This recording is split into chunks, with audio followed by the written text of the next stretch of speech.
Welcome, Panther fans, to Portland High School basketball, our very first broadcast of the 2025-2026 basketball season, powered by the Portland Sports Network. PHS Lady Panthers hosting the Hendersonville Lady Commandos. I'm Kyle Lean along with John Thayer. Thank you for supporting Panther basketball. A season to remember last year for Coach Stein's team, a 19-10 regular season record. After starting off the season at 0-3, 6-2 in the district, lost their first game of the district tournament, and then 5 straight wins, defeating Creekwood to make the first ever state championship appearance. 2 big games in that run, John, and we can talk about it. One, they defeated Macon County, who beat us twice in the regular season and was undefeated in the district. And was expected to make a run to the state tournament themselves. And we also defeated Station Camp in that region championship game right here after they beat us in the opening round of the district tournament. John, that visit to the Glass House in Murfreesboro, that's kind of still fresh on our minds. I don't know about you. Yeah, it was really cool. I enjoyed it big time. You know, the girls, the outcome wasn't what they wanted for the game, but you can't argue the fact that they got there. You know, and it takes baby steps. That was a huge step for Portland High School athletics. The girls have never been in a state championship tournament ever, and I'm proud of them. After their first loss in the playoffs, I thought, all right, we bottomed out. We peaked too soon in the season. Hey, I can go ahead and get ready for her college career, and the girls that's left over can just get better. But then they just turned it around. I think wasn't the next game at Maplewood, or was it here? Yeah, it was at the White House to advance. And then we got Maplewood in the regionals. And that's a long trip, middle of nowhere, it seems like. They went down there and just totally demolished Maplewood. And then just got on a roll. I mean, they really, every girl on the team stepped it up a notch to get to where they were getting. And, you know, Station Camp had that 4 corners offense that they ran against us in that first round of the district tournament. We had nothing to answer for it. And they ended up defeating us in that low-scoring game and coming back in that region championship and being able to win that game and just literally turn it around here on our home court to where that game really wasn't in doubt once it got to the end of it. I thought that was huge for the team to come through that. Yeah, it was. And like I said, I'm looking for big things this year from them. For, you know, I'm not taking – we had a lot of girls that left, but the one that hurt you the most is your point guard going.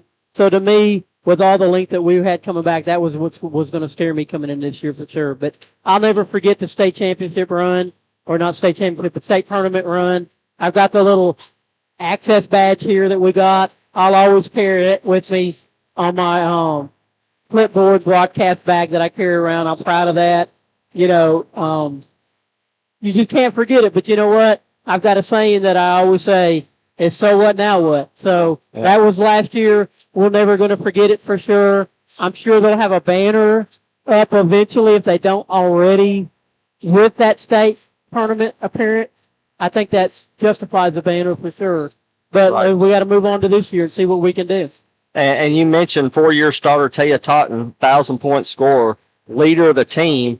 She's now a Firehawks at UT Southern and starting her own career there. But you've got 3 of your top 4 scorers returning in Gorchik Moot, Nylock Paul, and Kieva Bradley. All 3 can play inside, and Moot and Paul can handle the basketball. So how much of that magic from last year's team do you think Coach Stein can actually keep with this team and keep it going? The key is point guard.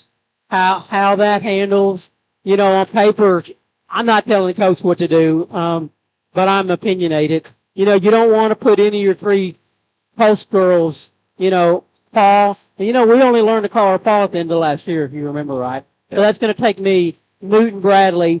On paper, you don't think you would want to bring them out to learn the point guard position because they give you so much down in the 5-4-3 areas. But, you know, some of our younger girls like McKelvey, Madison, I believe his name, Madison Mayers, she's just a true freshman. I think on paper, those are the 2 that need to win that spot. So our star athletes can play in their star position. So it's going to take time. That one's a sophomore, one's a freshman. The sophomore played quite a bit last year. Early on, near the end of the year, she didn't play quite as much. That's a kind of freshman bug going on. So anyway, It's going to be interesting. Coach is going to have to be patient with them and let that point guard thing work itself out. A completely up and down start to the season for the Lady Panthers. They're coming into the night's game with a record of 3-3. They've got wins against Clarksville Northwest, Gallatin, and Stewart's Creek. Their losses are to Hendersonville, Mount Juliet, and Pearl Cone. But what gets me is the point differential. When they win big. When they lose big. You look at their 3 wins, and their average margin of victory is over 20 points. And you look at their 3 losses, and the margin of defeat is above 27 points.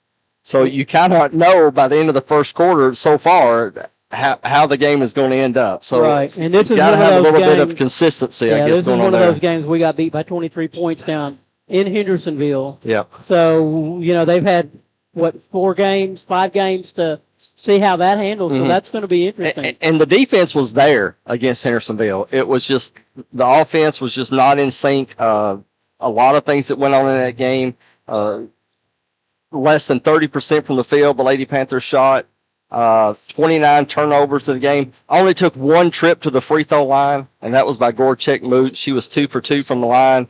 And we'll get to that later, talking about her free throw percentage. And that was the only points that she scored in the game. And we know we're looking for Moot to be at the top of the standings when it comes to scoring. And I think she's kind of got out of that funk quickly because she's been averaging almost 14 points per game since then. Actually had 21 versus Pearl Cone last week. So hopefully they kind of got that out, and this will be a completely different ball game tonight. Looking at Hendersonville, the Lady Commandos, they're 2-1 on the season. They're coached by Kelly Reed. This is her 6th season coaching the Lady Commandos.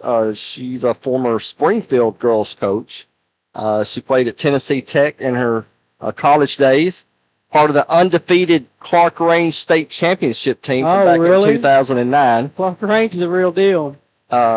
Hendersonville was 14-14 last season. They lost in the regional semis to Mount Juliet. Made it to the sectionals in 2023-24, and she has not had a losing season in her tenure here at Hendersonville. And what we got to look at for this Hendersonville squad is they have 2 solid guards for this team. And you'll be looking at Alea Mack and Daisy Walker. They don't make turnovers. They shoot when they're open. They don't take bad shots, and they're pretty steady. So I think this is going to be typical of our length versus their movement around the perimeter. Right. And so I think that's going to be interesting for there. So we're going to take a short pause. When we come back, we'll go over the starting lineups and get ready for the national anthem as you're listening to Panther Basketball here on the Portland Sports Network. Christmas is right around the corner, and so is Graphic Obsessions on Main in Portland. Tell them about it, Elfie. Wow, Graphic Obsessions has so much cool stuff, Santa. The new location on Main is packed with all kinds of gifts for everyone. They even do embroidery and have a custom hat bar. Sounds like I need to get to Graphic Obsessions soon and get my list all taken care of. Graphic Obsessions on Main in Portland. Visit our Facebook page today or stop in and see us. Coming back here at Portland High School Gymnasium, looking upon Corey Brewer Court, Kyle Eden, along with John Thayer. Glad you were able to find us. And as the night goes on, we'll try to give you some tips and pointers on different methods that you'll be able to hear the broadcast of this game. And we'll try to find out which one is easiest for you. Glad that the word got spread around. Doing some things different this year. A little bit scary on some parts of it, but some of it is a little exciting. And so we can see how good we do. And John, I'm getting dizzy out here watching the 6-man weave here in the middle of the warm-ups here. So I'm hoping that's a little something different that they've started this year. So good to see that going on. Yeah, it's fun. It's going to be a fun season.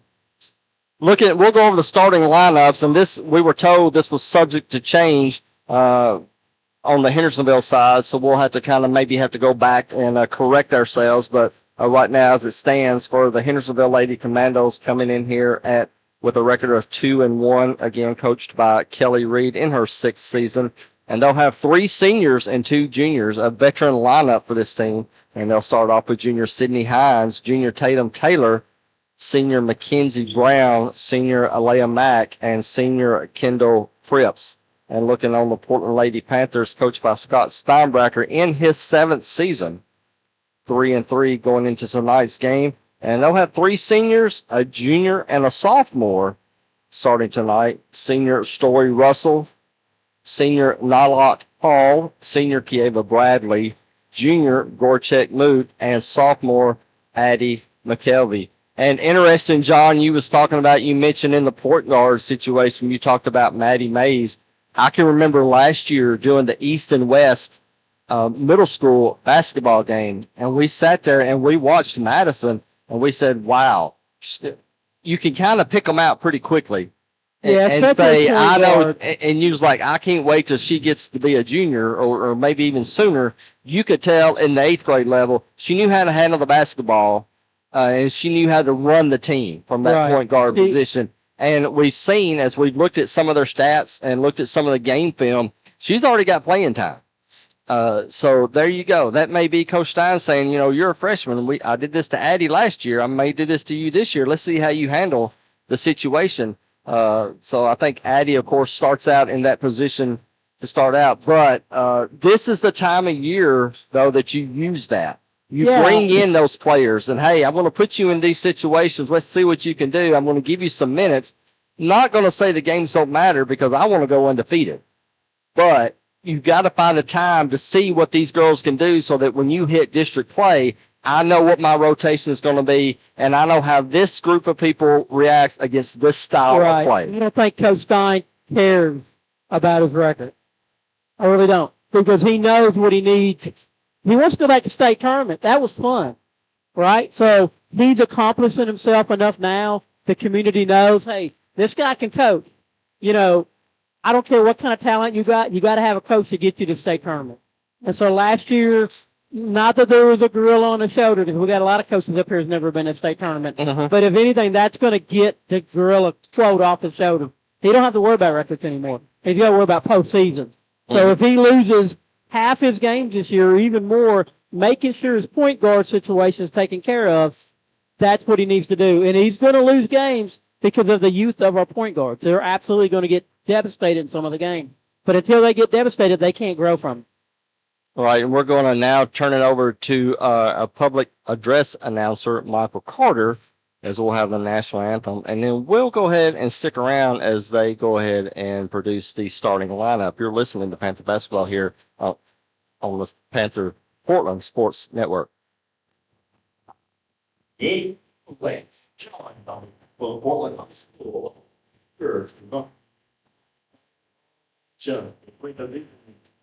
The Commandos and your Portland Panthers. At this time, we ask that you please rise. Gentlemen, remove your hats for the playing of our national anthem.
Start asking.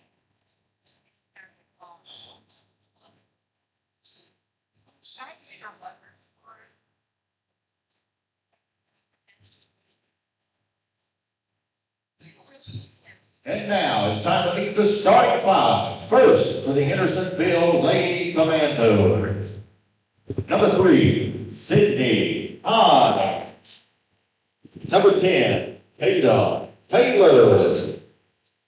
Number 12, Mackenzie Brown. Number 20, Ilea Mack. And number 24, Kendall Brooks.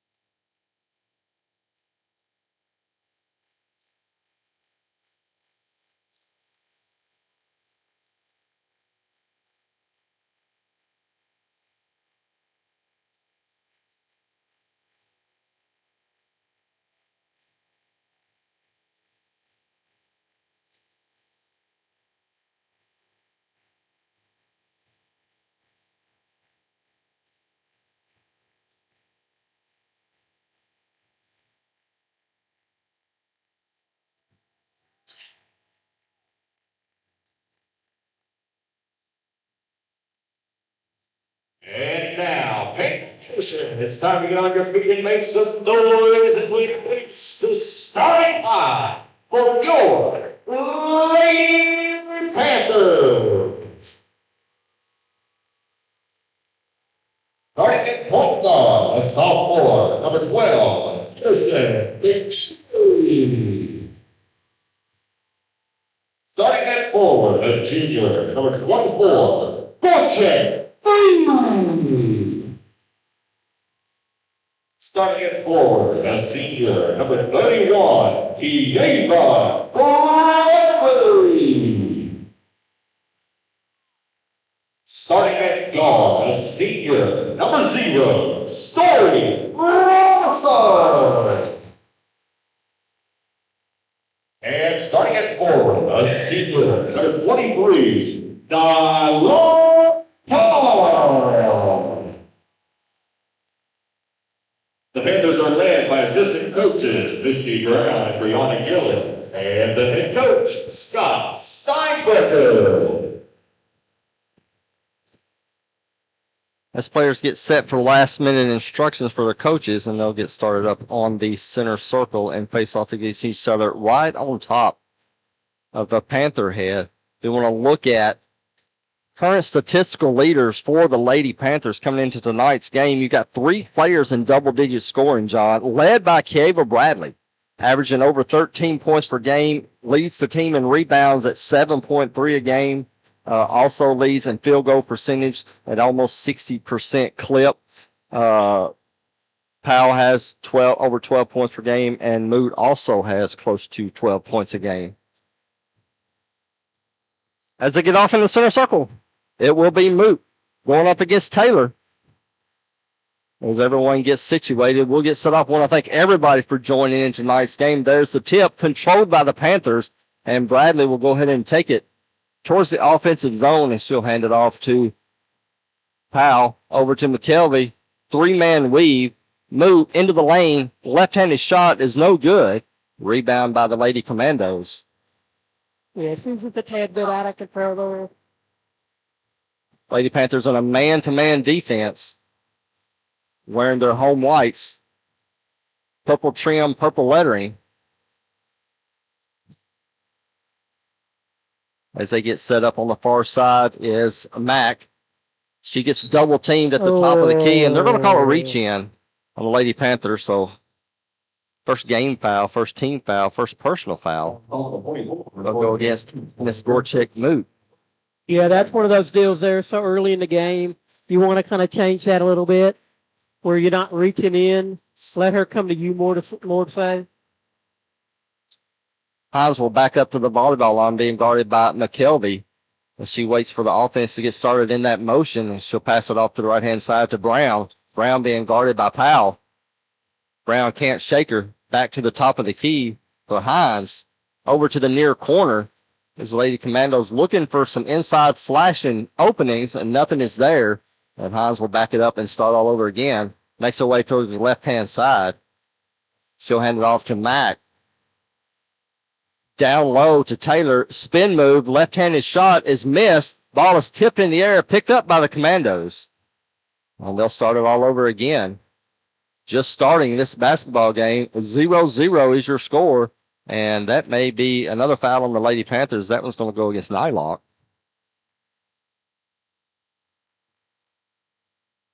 Yeah, that's a tic-tac reach there. In the second, big foul. We just got to play hard defense, but you got to not get in foul trouble for sure.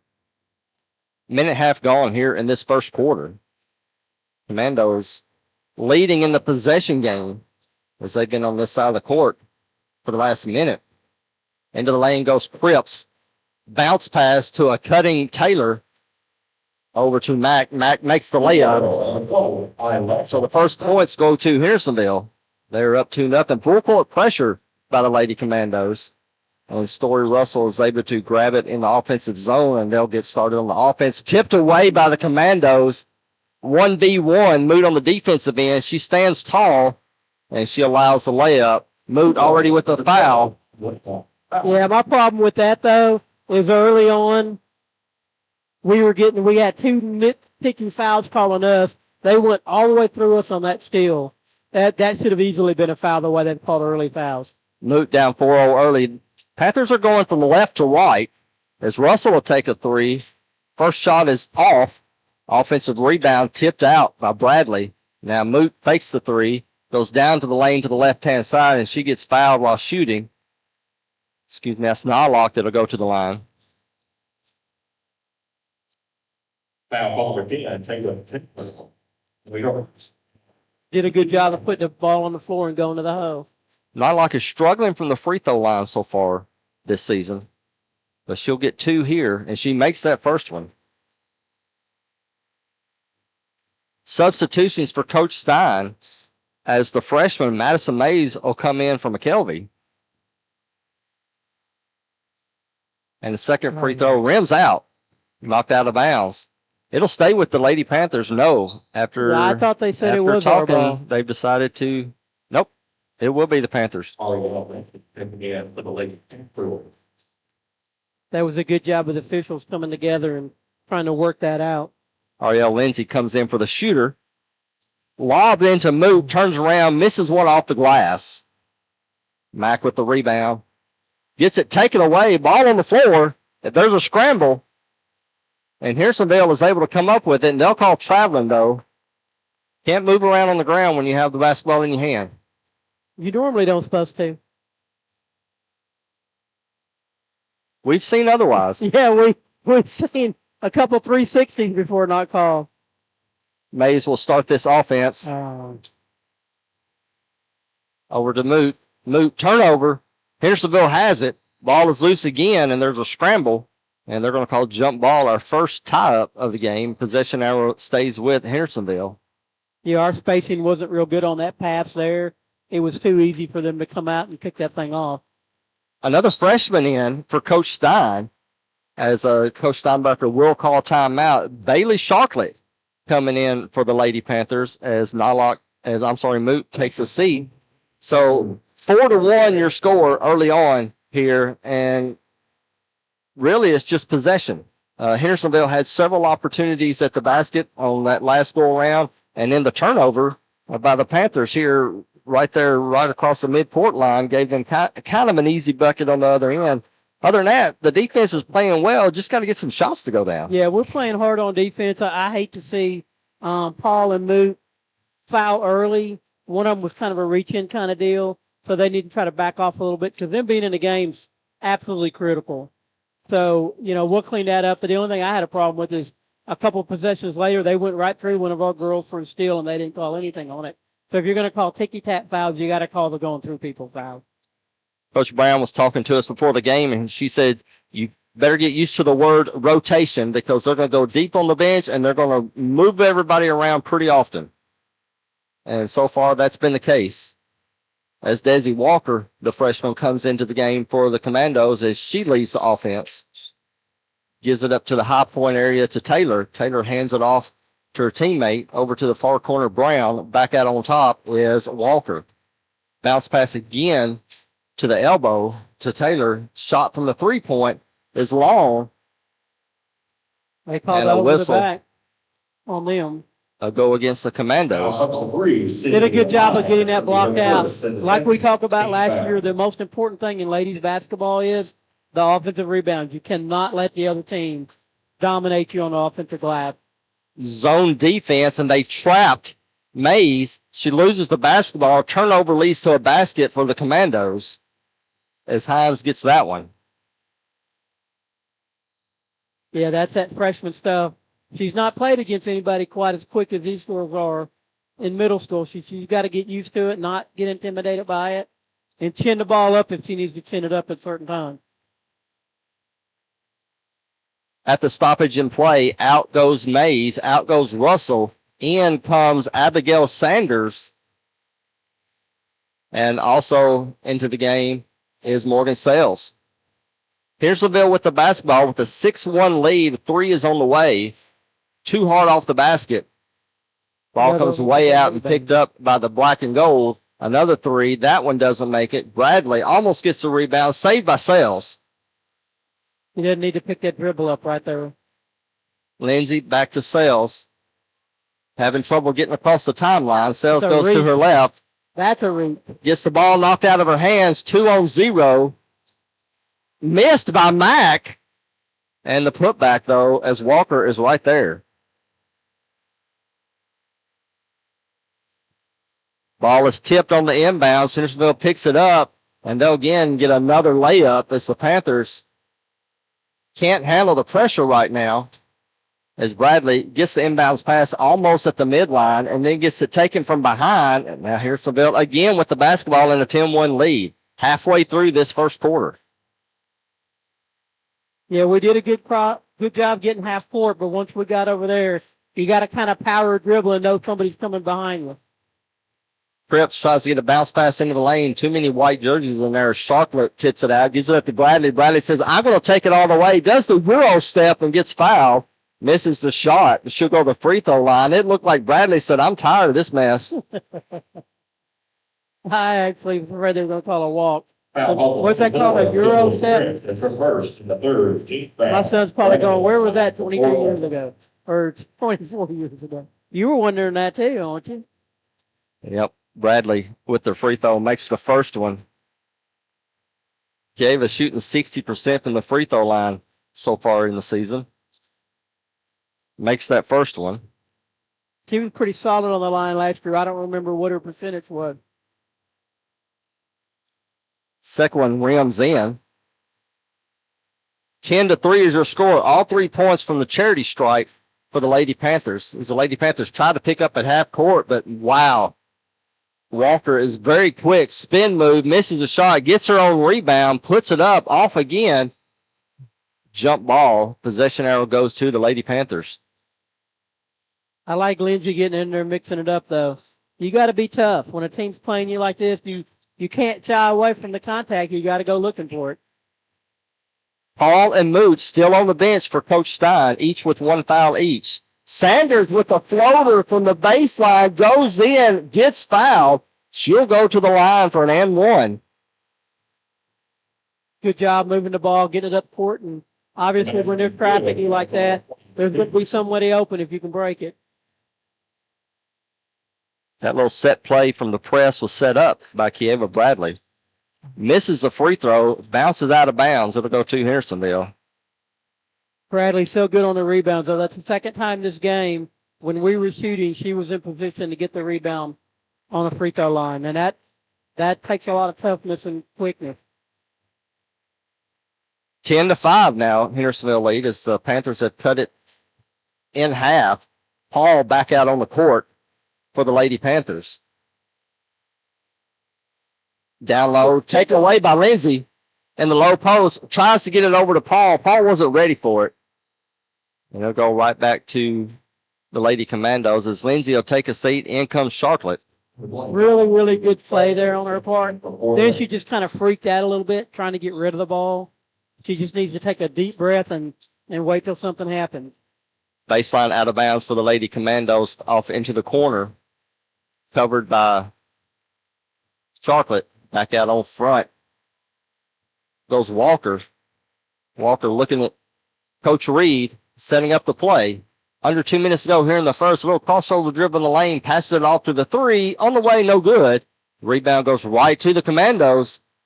Commandos doing a great job on the offensive boards. Into the lane goes Cripps. She misses, but is knocked out of bounds by the purple and white. It'll remain Hendersonville basketball. 1:45 to go here in the first. Hendersonville up 10-5. Hendersonville once led 8-1. Lob out on front, almost taken away by Paul, and a little offensive charge on Walker as Walker couldn't handle the pressure of Paul and was trying to get some room.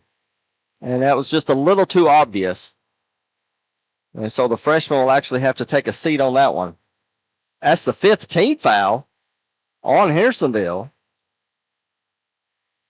I tell you what, she's going to be a force for the next 4 years there. She's got a really good athletic build about her. Offensive foul does not put a team to the free throw line. 3 on the way by Paul. In and out. Rebound is loose. Paul runs down and picks it up. She has numbers into the lane. Shot is up. Shot is short. Rebound, Commandos. Brown to the front court.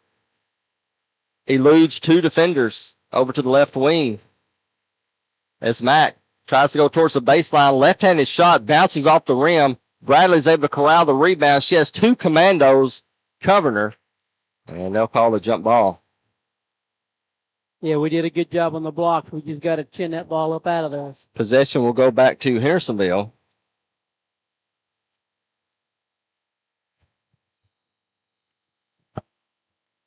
We're playing hard defense, that's for sure. We've got to clean up when we get the ball just a little bit. Gorchek Moot comes back into the game as Bradley will take her first breather. On the inbounds, the shot is up for Hendersonville. No good. Tipped away by Paul. Lost her dribble, looking for someone to throw it to. Coach Stein calls timeout. Saw his player in trouble. I love Coach Stein. They ought to buy him a Christmas present every year. He's the bailer outer of all bailer outers. When you're about to get a 5-second count on you, he knows it. He uses those timeouts wisely, that's for sure. The Beller Outer. The Beller Outer. I like that. Speaking of Gorchek Moot, who come into the game, the 2025 girls soccer all-county team was recently announced, and congratulations to Gorchek Moot, an all-county first-team selection. 36 goals, led the county, 7 assists, double the amount of goals by the Offensive Player of the Year that was selected from Hendersonville. So congratulations to Gorchek Moot. And we know soccer is her real passion, as good as she is in basketball. Yeah. And she's just a junior. Coming back next year for her senior season, we'll see what kind of records that she can break for the Lady Panthers. Yeah, that'll be interesting. I like to watch her go play one of her club matches. I don't know where for sure she plays and where that's at. I don't know if all the trips are in Florida or what the deal is, but there was one around here, I would definitely look into going to see it. Under a minute to go here in this first quarter. Panthers are down by 5 and have possession of the basketball.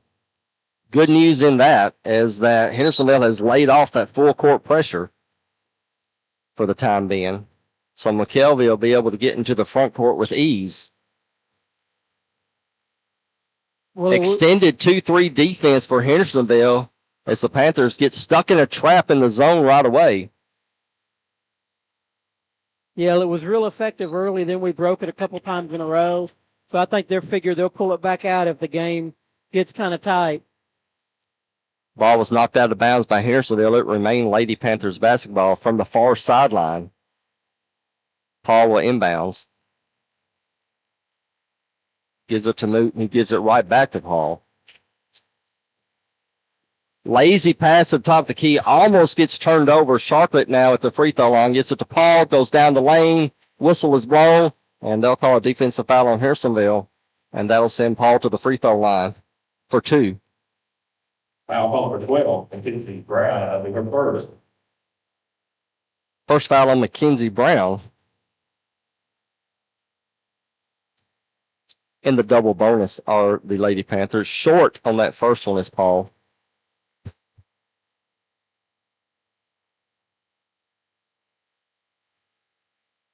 Second free throw on the way.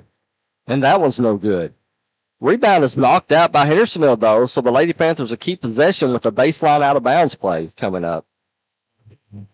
Again, still 10-5. Hendersonville leads. 28 seconds to go here in the opening stanza.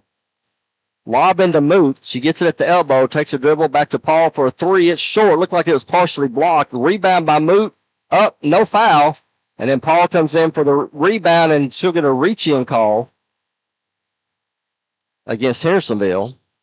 And Paul will go back to the free throw line.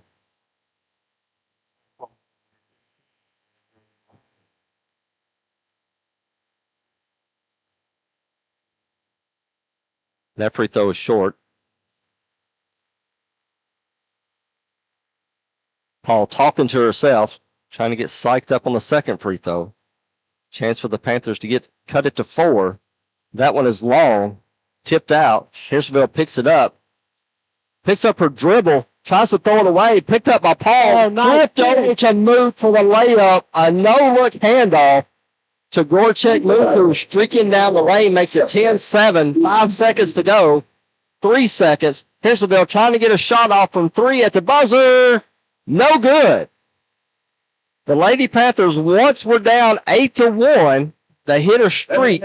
Defense stepped up. And at the end of one, it's Hendersonville 10, Portland 7. You're listening to Panther Basketball here on the Portland Sports Network. Graphic Obsessions on Main is your Portland Panther football headquarters for Panther apparel. Don't see it in your size? Just ask, and we'll print it on your size in minutes. From t-shirts and caps to hoodies and more, Graphic Obsessions on Main has what you need to support the Panther football season. Stop in today or visit our Facebook page. Graphic Obsessions on Main in Portland. Touchdown! Open Tuesday through Friday 9 to 5 and Saturdays 9:30 to 3.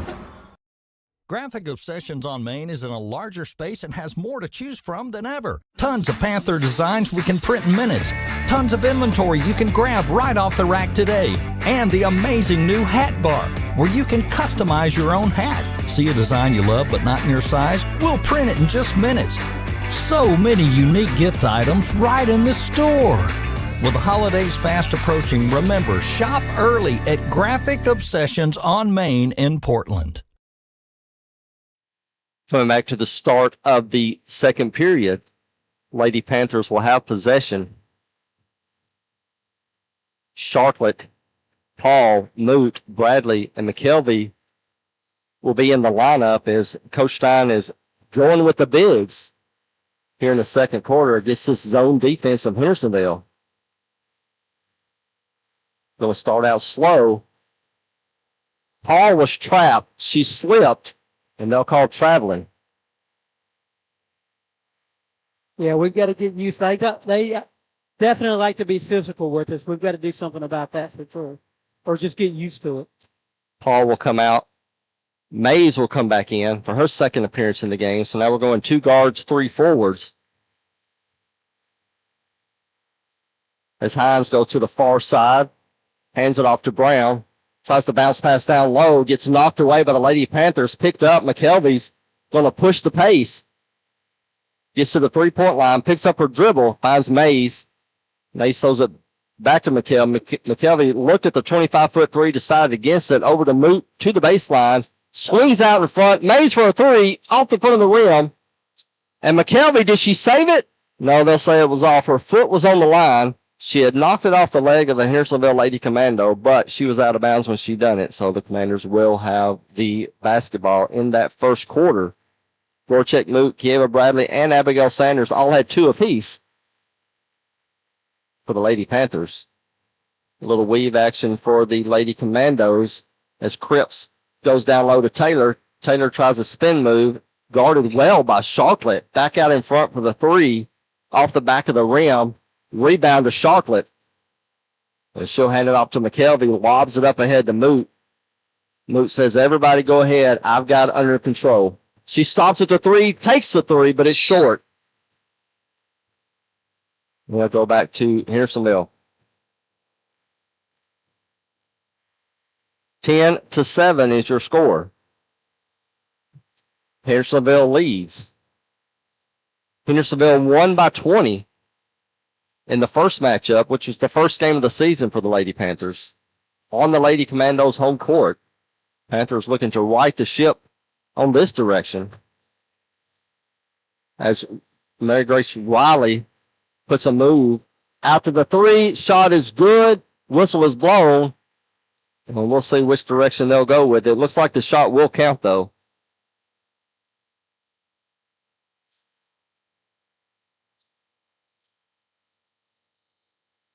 Yeah, I can't tell who they. Good. Yeah, they gave the foul on Hendersonville, but it was after the shot.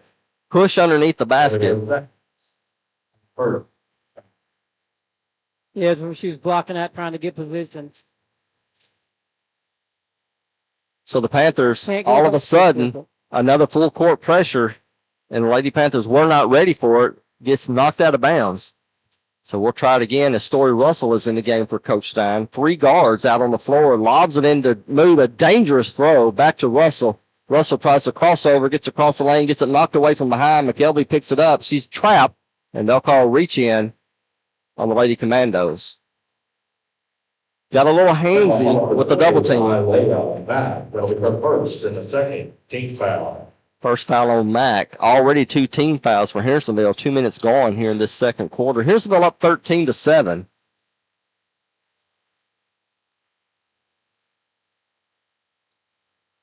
Ball is on the floor, but picked up by Russell. She'll hand it off to McKelvey. McKelvey tries to lob down to Bradley. Turns around with a little bunny shot. Yeah,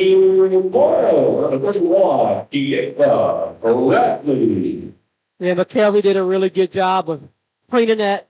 I don't want to say trash up on the top of the key, but it wasn't looking good. And then turned the corner and gave a really nice feed in there for 2 points. Nice play. Mackenzie Brown to Cripps. Back over to Brown. And Mack will restart it at the top of the key. Swings it over to the far side to Cripps. Cripps takes a screen back to the top of the key. Hendersonville up by 4. Over 5 minutes to go here in the first half. The ball's knocked out of bounds. That was off Hendersonville. No. They'll say they say Bradley with her fingernail. And Coach Stein will just say kindly disagrees. Yeah, I totally disagree with it. It was our ball. And him and the ref are kind of laughing about it. Hendersonville will start up again. 5 minutes to go in the first half. Bounce pass off the leg of Moot out of bounds, and we'll restart it.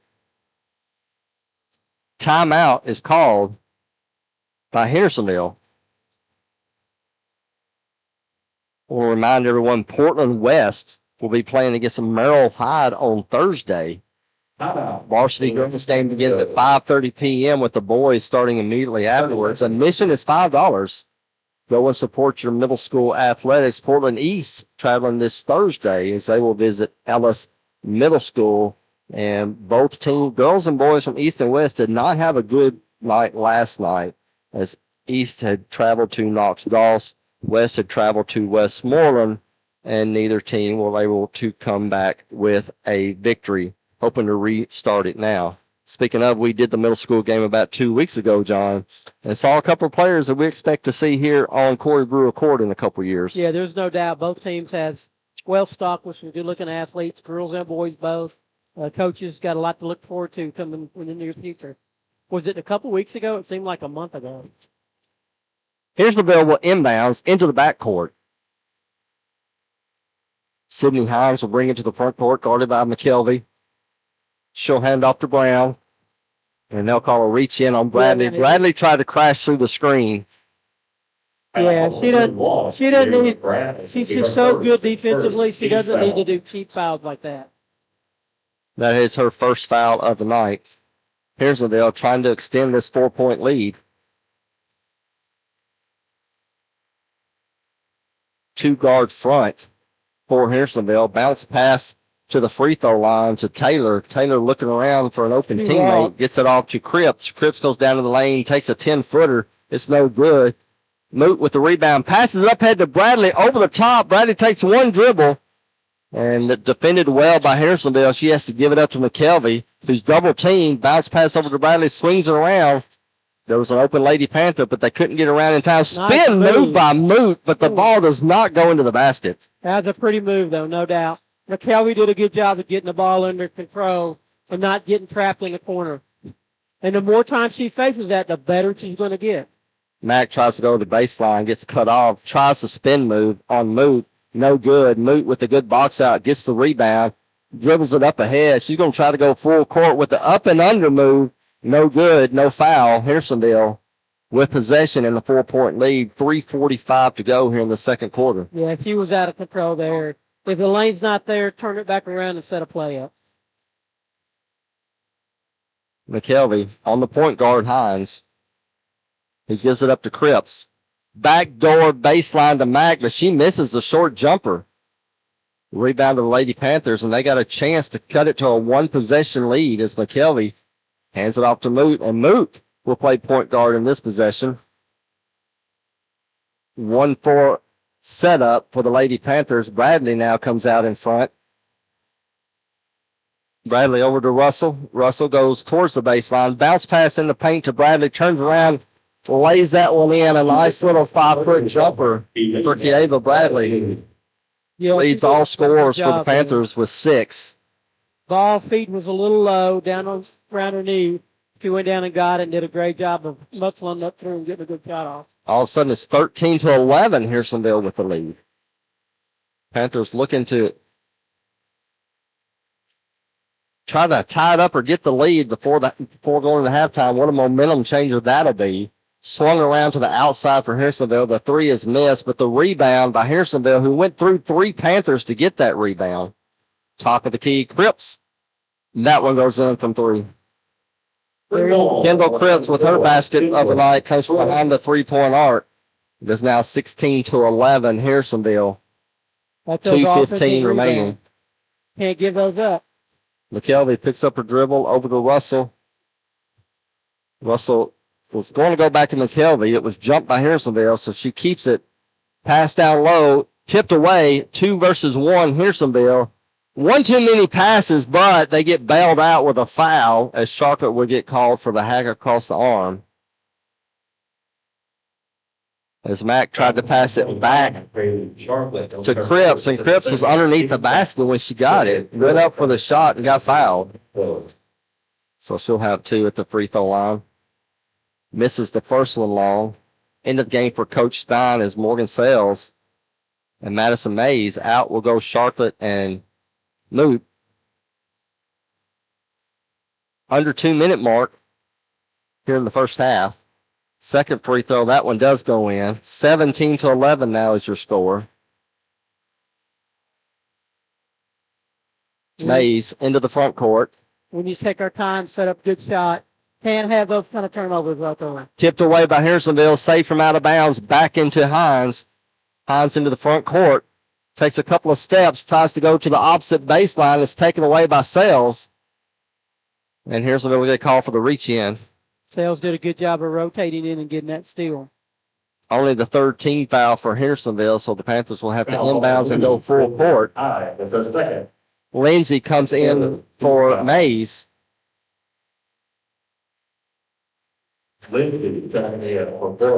And getting a little bit of instruction from Coach Stein on the way to the breathing area.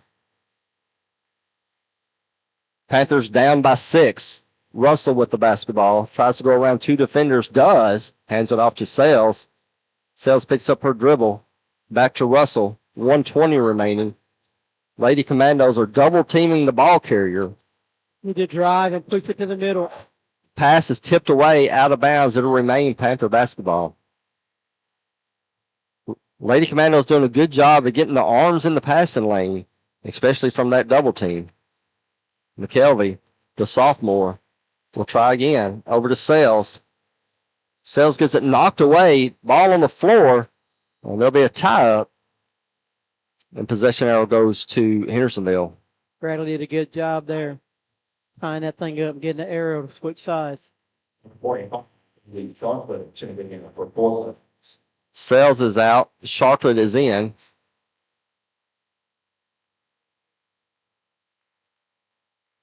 Under a minute to go here in the first half. Hendersonville leads 17-11. A completely different ball game from what we saw in the first game of the season as Mack fakes left, goes to the right, hands it off at the elbow, gives it over to Brown. Brown is trapped now, but Bradley took it away, but they're going to call a tie-up. Well, that was a quick call. Yeah, it really was. But hey, it came our way and we're good with it. Well, that gives possession to the home team with 41 seconds to go. Back to full court pressure on Hendersonville as Chocolate comes over to the midcourt to get the inbounds pass. McKelvey lobs it up ahead to Bradley. Bradley goes down towards the baseline, gets bumped. Bradley's a really good athlete. It's hard to keep up with her when she drives like that. Foul call 12. And that will be the fourth team foul on Hendersonville. Team foul. Lady Panthers will throw in from the baseline over to McKelvey in the near corner. Ball is taken away out front. Mack is going to leave everybody for the layup, and it goes in. Too many turnovers and easy baskets for Hendersonville tonight. 20 seconds to go, 19-11 now. Panthers are down by 8. And again, Lady Commandos knock it out of bounds. Yeah, you just can't have a turnover there on a ball just rotating up back to the top of the key. You got to do a lot better job of keeping an eye on what's going on and not just shell it out for an interception. We'll get better. Sanders comes in for McKelvey. You have Russell, Bradley, Chocolate, Lindsay, and Sanders in the game for Coach Stein. As Russell being guarded by the much taller Mack. Bounce pass over to Lindsay into the corner. Sanders for three. No good. Rebound goes to Hendersonville. Passes way up ahead. Can Hines track it down? Yes, she can. And she tries to take a three at the buzzer. No good. Buzzer sounds at the end of 2. It's Hendersonville 19, Portland 11. You're listening to Panther Basketball here on the Portland Sports Network. Christmas is right around the corner, and so is Graphic Obsessions on Main in Portland. Tell them about it, Elfie. Wow, Graphic Obsessions has so much cool stuff, Santa. The new location on Main is packed with all kinds of gifts for everyone. They even do embroidery and have a custom hat bar. Sounds like I need to get to Graphic Obsessions soon and get my list all taken care of. Graphic Obsessions on Main in Portland. Visit our Facebook page today or stop in and see us. Christmas is right around the corner, and so is Graphic Obsessions on Main in Portland. Tell them about it, Elfie. Wow, Graphic Obsessions has so much cool stuff, Santa. The new location on Main is packed with all kinds of gifts for everyone. They even do embroidery and have a custom hat bar. Sounds like I need to get to Graphic Obsessions soon and get my list all taken care of. Graphic Obsessions on Main in Portland. Visit our Facebook page today or stop in and see us. We're back here at Portland High School Gymnasium, Corey Brewer Court. We're at halftime. Hendersonville Lady Commandos are beating the Portland Panthers 11-19. We're going to do a Taya Titan update here. She's an alumni from last year. You tuned into the games, you obviously know her name. She's a 4-year starter. She's at the University of Tennessee Southern ladies basketball team. She's a freshman. They've played 8 games. I think their record is 6-3. I'll tell you that, or 6-2 here in a minute. But she's played 8 games. She's started 7 of them. She's averaging 19.5 minutes a game. She's shooting a .366 field goal percentage, a .478 3-point percentage. She's had 7 free throws out of 8 attempts for an .875 clip. She's averaging 6 points a game. She's had 7 offensive rebounds, 10 defensive rebounds for 17 total, which is 2.1 rebounds a game. So she's really playing a real good. She's got 2 steals a game and a block. So she's playing really good. We'll keep her updated probably weekly. We'll get her stats all together and just kind of let you know how she's going. Hey, join us on Saturdays from 9 a.m. to 11 a.m.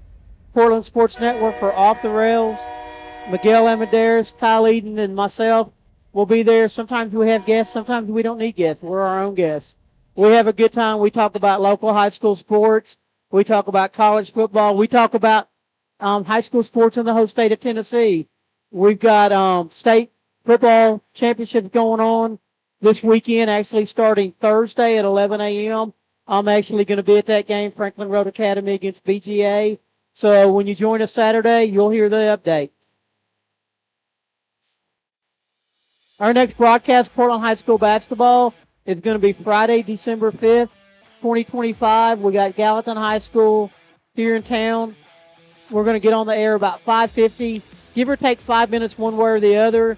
The girls' game starts at 6 p.m. The boys will follow approximately 7:30 p.m. So please join us for that as we put a beat down on both the Gallatin squads for that ball game. All right, so here we are, halftime, 19-11. Portland is behind. Hendersonville got out to a pretty decent run. We cut it down, and we've held in there. It's not nothing like the first game at all. As far as scoring for the Lady Panthers, Nylock Powell's got 1, Gorchek Moot 2, Kieva Bradley 6, Abigail Sanders 2, and we're 6 for 3 at the free throw line.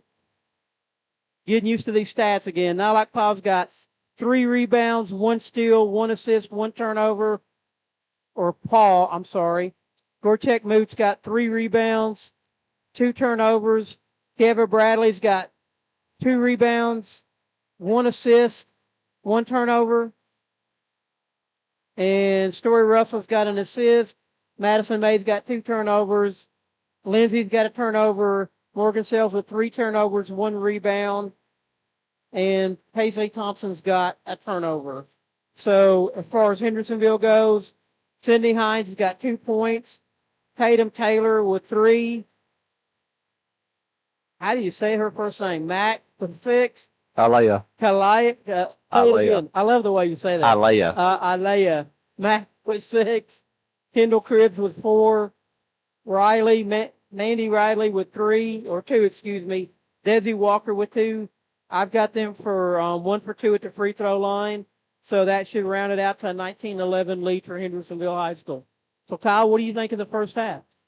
Well, much better than the first game we had against these guys. Obviously, the big difference is just the turnovers from the pressure.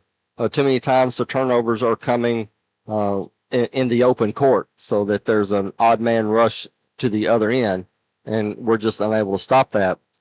We get caught in the trap easily, and then we're having trouble passing our way out of it. But they're fighting hard. They're staying at it. They're not giving up. They're not getting down on themselves. It's just not quite happening right now. I think what does need to happen is we need to find a way to get the ball inside. We can't get it into the post enough because of the backcourt pressure of the Lady Commandos. So we got to figure out a way to get the ball into the paint. Moot, Bradley, they need to be getting 5-foot and in shots and get back into this basketball game. Yep, I agree with you. I think the key to the game right now is our perimeter ball movement, ball handling has got us into some trouble. But we said that before the game started, right? We had a 4-year point guard starter leave. You can't just, they don't just fall out of the ceilings when they go away. You got to develop them. And we've got some girls that can handle that responsibility. One's a sophomore, one's a freshman. So there's going to be some growing pains. But they're going to have to not shy down from the assignment. It's going to be tough. I promise you firsthand, my son was a point guard, and, he just didn't come up here and just take over the world. There were teams that we played that out-physicaled him because of age difference, and it's going to happen. But they just got to keep working hard, not shy away from contact. That's the big thing, is a lot of time when the younger players, they get bumped a little bit, they want to shy away from that, and they absolutely can't. They've got to be looking forward to the contact and know that it's coming and take it with a grain of salt.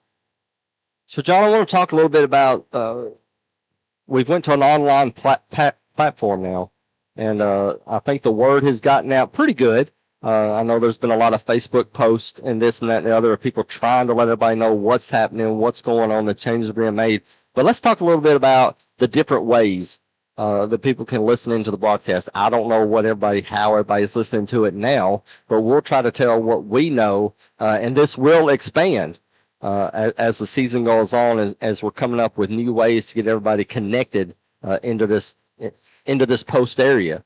And so basically what we're on a YouTube channel. Right. Portland Sports Network is the name of the channel. So that is your end game. Now, how do you get there is what we're trying to expand and try to find different alternatives so people can say, this is what's easiest for me, whether I'm on my smartphone or I'm talking to Alexa, if I'm on my laptop, whichever medium you're using, that way they can figure out what to do. So if you're on YouTube, you get on your laptop, You go to the YouTube or your smartphone, you go to YouTube, just search Portland Sports Network. Right. It'll take you right there to it. If you go there right now, you're going to see the logo, I'm sure, sitting Right. up there. And then you need to Take care of subscribe, it.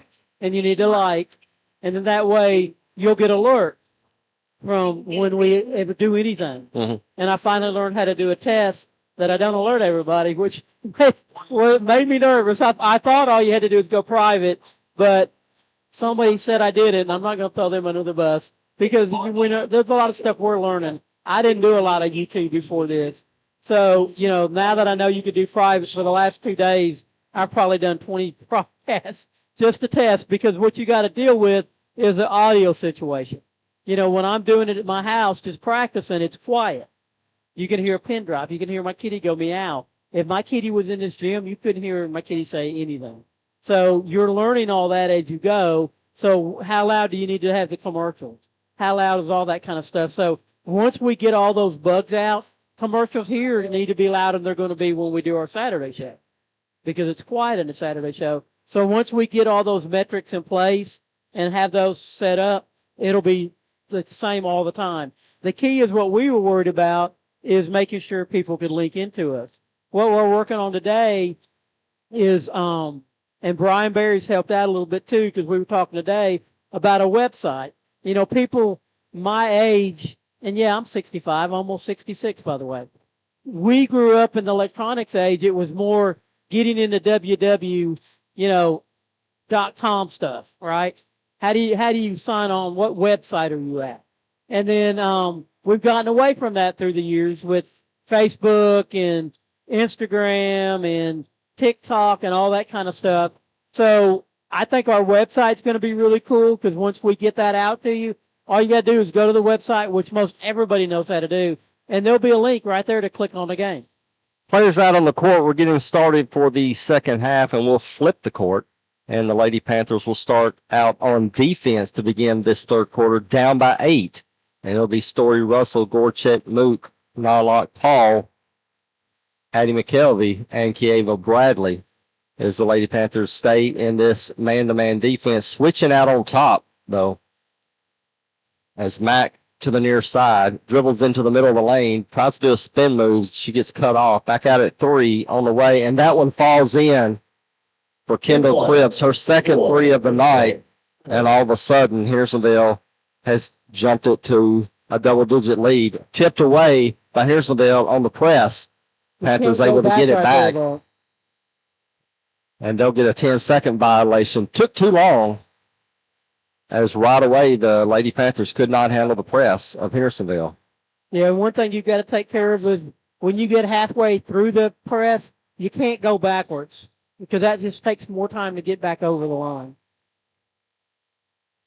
Hines will make her way to the right-hand side of the court, over to the corner to Taylor. Taylor being guarded by Bradley, gives it back out on top to Cripps. Cripps trying to get it around Russell, and she loses the basketball off her foot, goes out of bounds. So an unforced error for Hendersonville will give the Lady Panthers the basketball, going from right to left. Good defense there to force that turnover. Hendersonville in their black jerseys and shorts with the white trim and numbering. Bradley tries to lob down low to Paul over the back call against Hendersonville, as Brown was trying to tip it away from behind. That's what you're talking about. Try to get that in there low. Inbounds for Lady Panthers. A 3 on the way from Paul, off the front of the rim, picked up by Hendersonville. Immediately double team, loses the basketball. Paul picks it up for the layup. So an easy 2 for the Lady Panthers off their own pressure. Hendersonville able to throw it ahead this go around. They had the numbers, threw it out for 3. Taylor misses a 3. Rebound, though, goes to Hendersonville. Yeah, you got to stop the ball when they're pressing it there. You can't spin out and go find another defender. Moot with 4 points on the night. That's got to change if the Lady Panthers are going to get back into this basketball game. Swing around to Brown for a 3. Swish on Mackenzie Brown's 3. A timeout is called. And we'll keep it here. Other ways you can listen in John, that we've talked about is how do you get to that link? Portland High School, if you go to the Portland High School website and then go to their athletics page and hit their links, there is a spot there with our logo, or with the logo, the Portland Sports Network logo. You can click on that. It'll take you right there to it.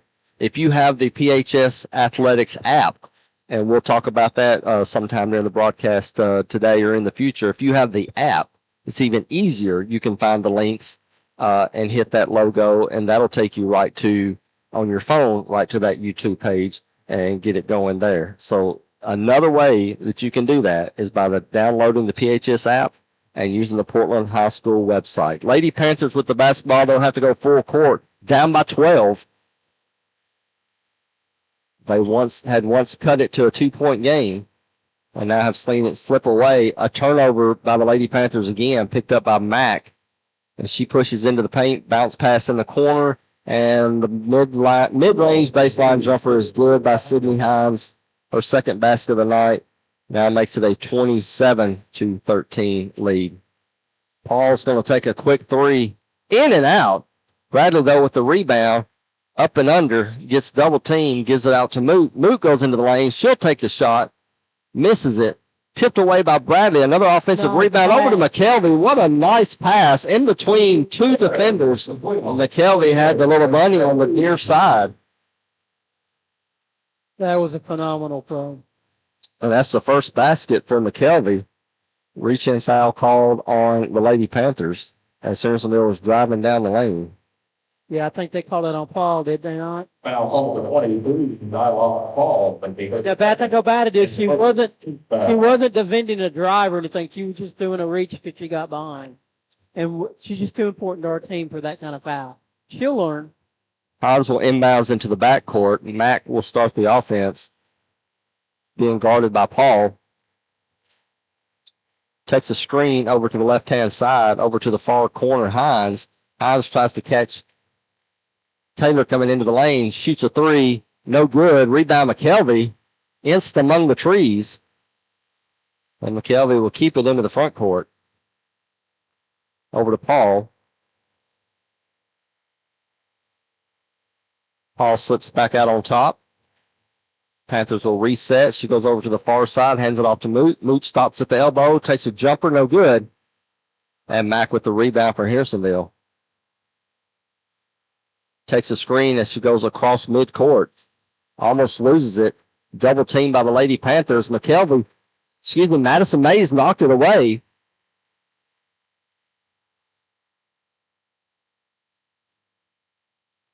Call a jump ball. Once again, the quick whistle on the tie-up that the Lady Panthers will have the basketball. Down by 12. A little over 4 minutes to go here in the third. McKelvey picks up her dribble, bounce pass over to Paul. And she'll bounce it in to Bradley. Bradley gives it to McKelvey, who drains a three. 2 buckets for McKelvey here in the second half. And then another reach in for no. They're going to say Bradley knocked it out of bounds off the Hendersonville Lady Commando. The one thing she needs to learn there, though, is just step down, right, and take that charge.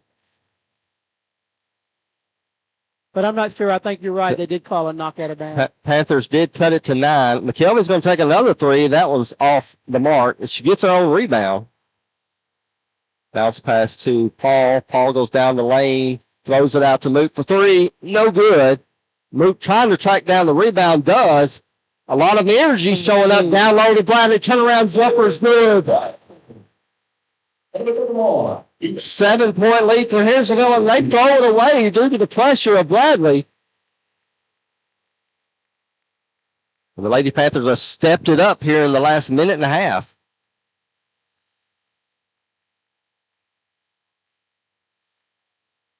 (27-20), Hendersonville leads. Paul getting mauled at the volleyball line, goes down the lane, tries to scoop shot it. It's no good. Double team by the Panthers causes a turnover. Ball is loose.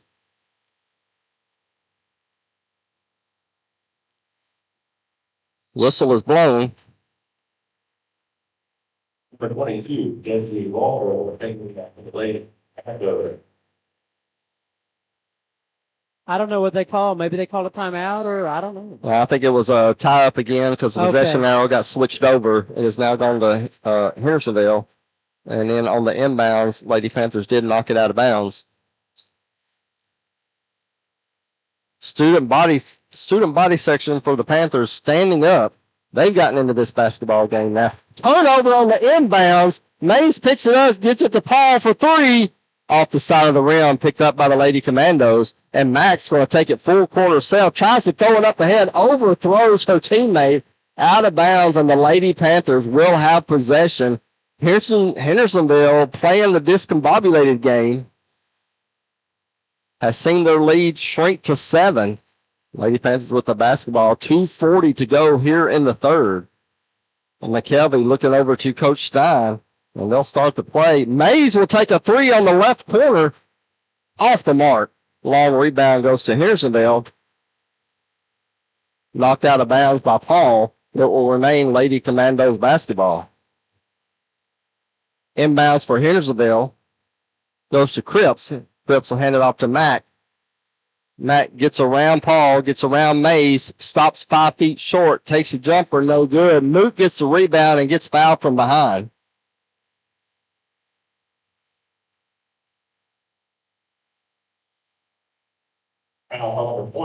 That'll be the second foul on Alea Mack. Full court pressure once again for Hendersonville. Inbounds to Paul, turns around to Bradley. That's how you do it. 3-on-2. Mays takes a dribble, takes a three off the mark, but the rebound goes to McKelvey as she gets fouled on the putback.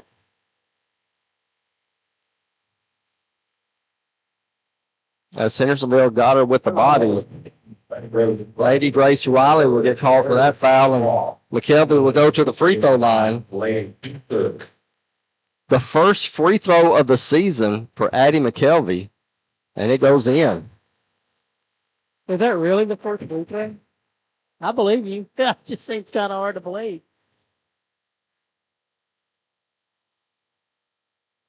They're not going in, but I like how Madison Mays sets up for that three-point shot. And it looks good every time. McKelvey bounces 3 times off the rim, doesn't go in, and a fight for the rebound, and they're going to call over the back on Bradley. She got caught in a bad position there. Tried to squirm her way out of it. Couldn't do it. Timeout on the court. I want to tell you that the inaugural season of PHS Wrestling is in full force. Their first meeting was against Liberty Creek. They also participated in the Kirkland High School Invitational this past weekend. Today they traveled to Harpeth High School. The next home meet for the Panthers will not be until January the 8th, right here inside the Portland Gymnasium. I can say, watching that first home matchup, this is a new sport that I think will take off greatly here in the Portland community. And if you get a chance, once they come back home, you need to come out and take a watch, as they have both boys. We have co-ed. We have boys. We have girls that part of the wrestling. And, man, the crowd really gets into it. We ought to come broadcast it. It's up to you. We don't have a road basketball game, do we? No, we play on what? What's tonight? Tuesday? Tuesday and Friday. Hendersonville called that timeout, and they come back out on the court. They do have possession of the basketball, up by 6.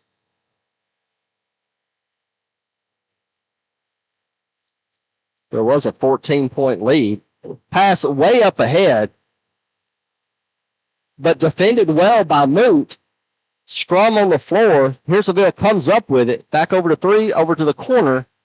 And Walker gives it back to Hines. Hines over to Taylor, who takes a 3. No good. The whistle was blown. Yeah, I think they got an injury timeout. Taylor had fallen on the floor, and now she's limping off the court as Mackenzie Brown will come in and sub for her. I'm impressed with Desi Walker, just being a freshman. She's a very physical young lady. Baseline inbounds for Hendersonville. Bounce pass to the far corner to Taylor, being guarded by the much shorter McKelvey. McKelvey holds her own. Down in the lane, Mack. Pump fake, turned around. Off the glass, rebound Bradley, but she turns it over. Hendersonville knocks it back out up front. A little bit in a hurry was the Lady Panthers to try to get that fast break going. Hendersonville was good to stay back and get the hands in the lane.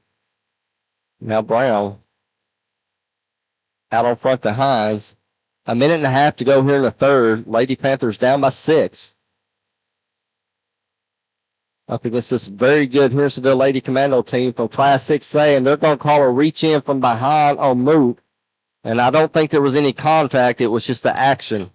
And they'll call that every time. I agree with you. Thought she made a very athletic play. Lindsay will come in for Bradley. That's the second foul on Gorchek Moot with 1:17 to go here in the third. Only the third team foul for the Panthers. Bounce pass down the lane off the inbounds, and Mack has a layup. The screen caused a mismatch, and the taller and quicker Mack was able to get that layup. 29-21. Hendersonville leads. Lindsay picks up her dribble. McKelvey comes to her aid, passes it back out on front to Moot. Moot directing traffic. She'll go over to her left, gets around her defender down the lane. The floater off the front of the rim. She can't get one to go. Hendersonville pushing up to the front court. Walker backs it up. Looks over to coach. Calls the play. Left-hand side. And they're going to call Paulman. She got a little too crazy on the dribbling. Got out of hand. The turnover will give it to the Lady Panthers. John, I know you're incredulous that they actually called that. Well, it really wasn't that bad compared to some of the ones that we see every single night in. 32 seconds remaining. Panthers down by 8 with the basketball. Need to get it across the front court, and they do. Moot in the far corner. Picks it up. Lindsay swings it around to the near corner. Mays goes baseline, gets it blocked. And Hendersonville with the basketball, 12 seconds to go. Walker passes it up ahead to Hines, 8 seconds remaining. Over to the near corner. Into the lane. Mack goes up and makes the short jumper with 2 seconds remaining. Panthers will not be able to get a shot off. Big momentum turn right there in the last 30 seconds as Hendersonville now has a 10-point lead. Going into the fourth, Hendersonville leads your Lady Panthers 31-21. Christmas is right around the corner, and so is Graphic Obsessions on Main and Portland. Tell them about it, Elfie. Wow, Graphic Obsessions has so much cool stuff, Santa. The new location on Main is packed with all kinds of gifts for everyone. They even do embroidery and have a custom hat bar. Sounds like I need to get to Graphic Obsessions soon and get my list all taken care of. Graphic Obsessions on Main and Portland. Visit our Facebook page today or stop in and see us. We're back here at Portland High School Gymnasium. Lady Panthers taking on Hendersonville High School. End of the third quarter, 31-21 in favor of Hendersonville. 18 seconds left in this break, and then we're going to start the fourth quarter. We're going to get a big run here and get back in this ball game. Lady Panthers will have the offensive possession here to start the final 8 minutes, and for Coach Stein, it will be Story Russell, Nylock Hall, Kieva Bradley, Gorchek Moot, and Addie McKelvey. Russell will come in to the near side, almost at the midline, and she will inbounds to start this fourth quarter. Hendersonville slow at getting back out on the court.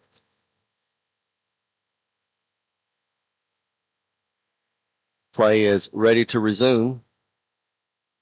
And Russell will inbounds to McKelvey into the backcourt. Bradley at the free throw line steps up to the top of the key. McKelvey picks up her dribble over to Paul. Paul saw Moot for a second, had her open underneath. Walker was able to close in on the pass, knock it out of bounds. Panthers will restart underneath the basket.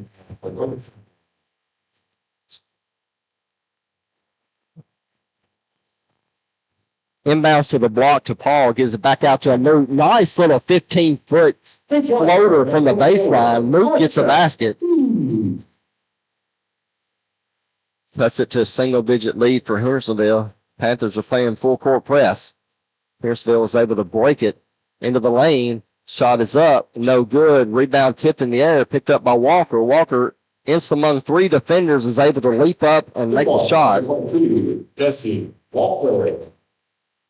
33-23.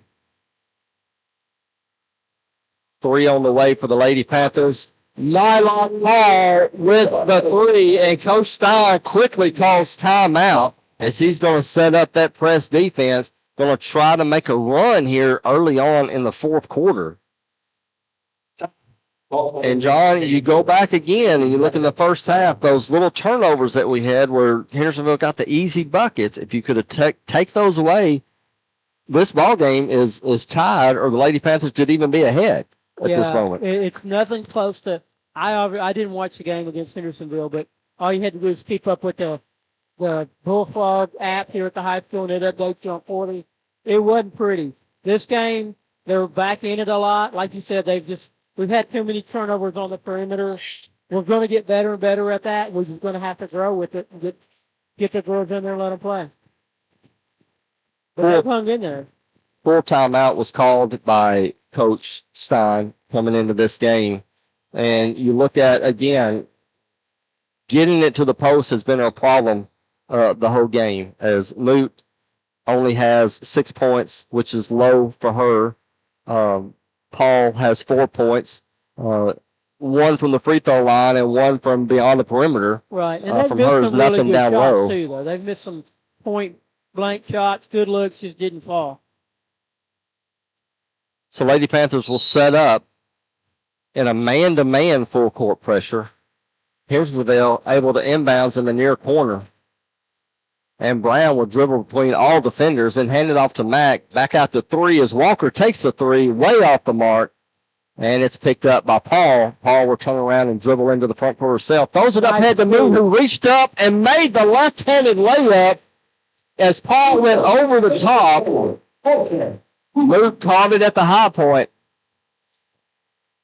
And all of a sudden, almost an over and back for Hendersonville. Didn't get it. It's a 5-point deficit for the Panthers. A missed shot gives it back.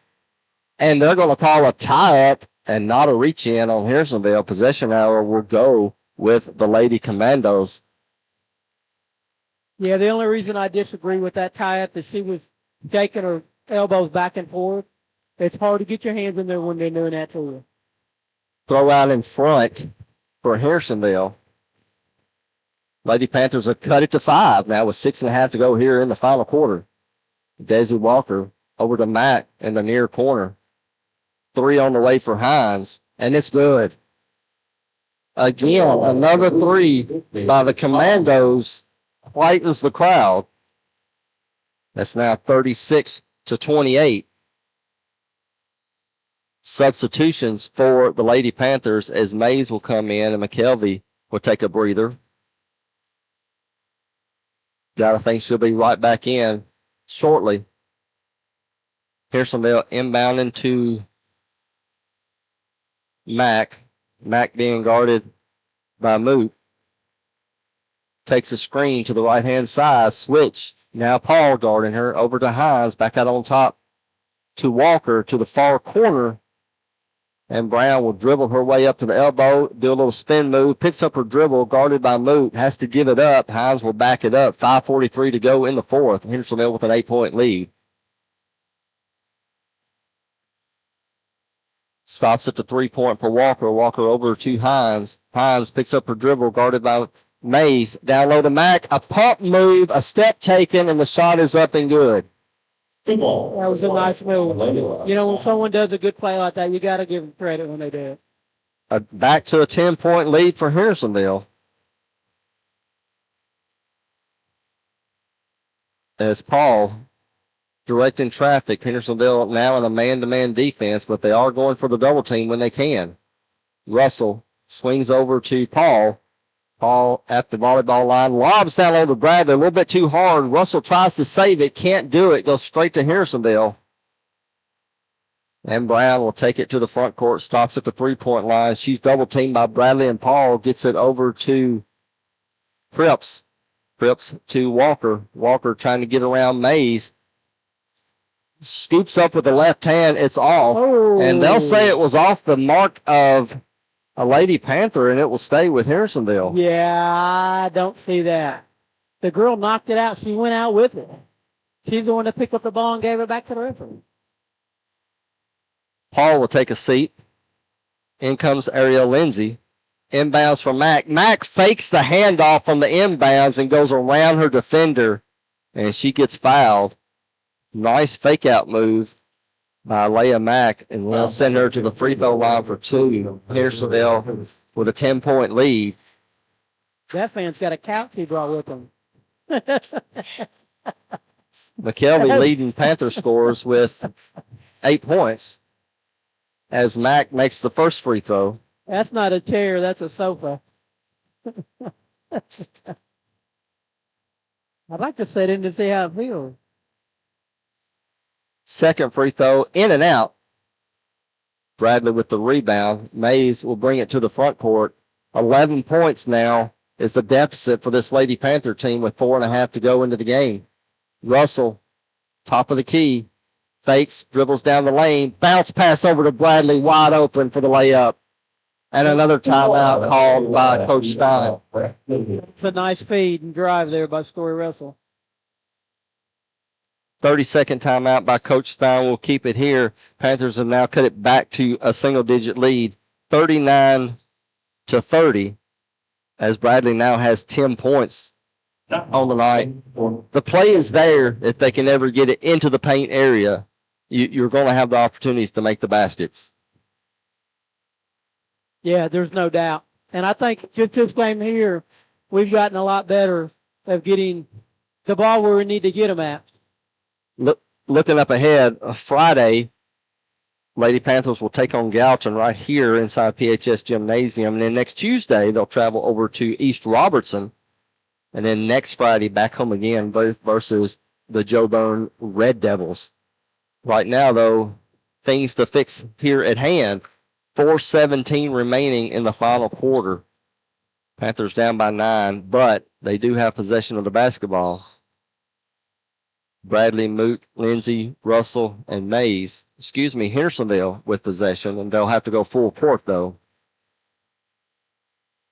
Mack throws up ahead to Cripps. Cripps will slow it down, give it back to Mack. Mack says, I'm not slowing it down. She goes down into the lane and makes a shot, and it's now a 41-30 lead. Yeah, that was just a little bit too easy for him right there. Mays to the right. Moot down into the lane. Loses the basketball. Bounced up in the air. Picked up by Hendersonville. Throws up ahead to Hines. Mays tries to get back. Hines makes this layup over her defender. All of a sudden, it's a 13-point lead for Hendersonville with 3:42 to go here in the final quarter. Moot will take a three, but it's no good. Now the Lady Commandos with the basketball. Lady Panthers still playing full court. Mack throws it cross court to Taylor. Back out front to Brown. Brown being guarded by Lindsay. Over to Hines. Hines looking for a screen. She'll back it up. Timeout is called by Hendersonville. We'll take a quick timeout here as you're listening to Portland Sports Network. Graphic Obsessions on Main is your Portland Panther football headquarters for Panther apparel. Don't see it in your size? Just ask, and we'll print it on your size in minutes. From t-shirts and caps to hoodies and more, Graphic Obsessions on Main has what you need to support the Panther football season. Stop in today or visit our Facebook page. Graphic Obsessions on Main in Portland. Touchdown! Open Tuesday through Friday 9 to 5 and Saturdays 9:30 to 3. 3 minutes, 10 seconds to go here in the fourth quarter. Hendersonville leads your Lady Panthers 43-30. And John, every time the Panthers make a run and they cut it to within 2 possessions, Hendersonville comes right back and makes a few quick baskets and gets that lead back out to double digits. Yeah, that can be disheartening sometimes, but you've got to keep fighting. This isn't about this time of year. This is about what's going to happen near the end of the year. So anytime you quit, that's a deduction on your character and your mentality as a basketball team. So you can't worry about the score. You got to fight like it's a 0-0 game the whole time. Teams come back out on court. Hendersonville will have the basketball. Quick shout out to Donna Sadler. She's listening to the game tonight. Inbounds to Taylor. Over to Brown. Brown will slow it down. Lindsay reach in. And that's only the second team foul on the Lady Panthers. Foul call for 14, Ariel. Right at the 3-minute mark. So Hendersonville will inbounds from the far sideline.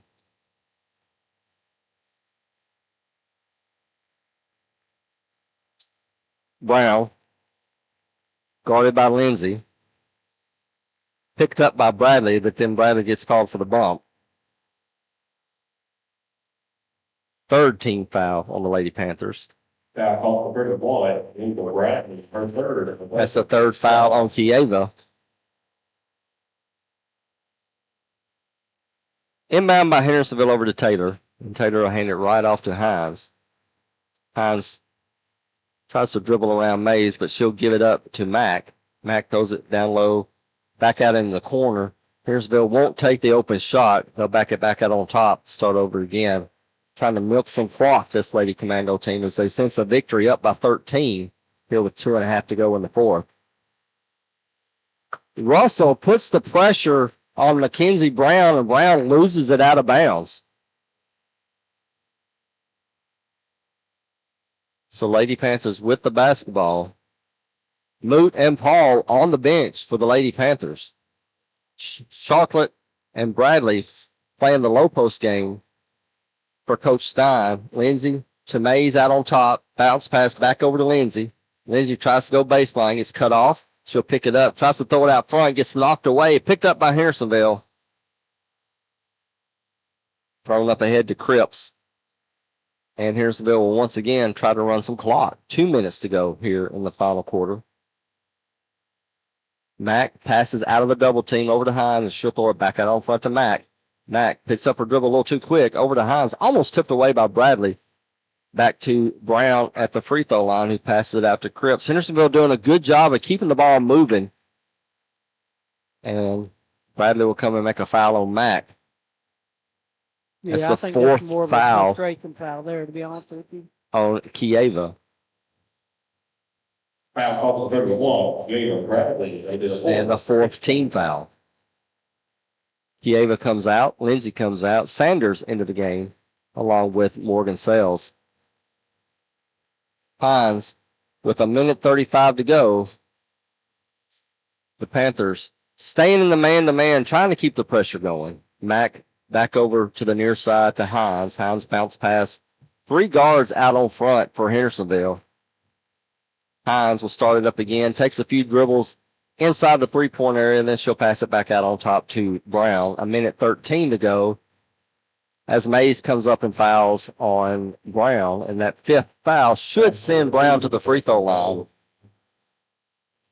for not a 1-and-1, but for a 2-shot penalty. Who came up with that rule? Mackenzie Brown will have 2 from the free throw line as Hendersonville sends the rest of the team back over into the defensive zone. And she misses the first one. Story Russell will come out. Ariel Lindsay will come back in. Substitutions for Hendersonville. 43-30, Hendersonville lead with 1:11 to go here in the fourth quarter. The second free throw is no good. Lindsay with the rebound, and Mays will bring it up into the front court.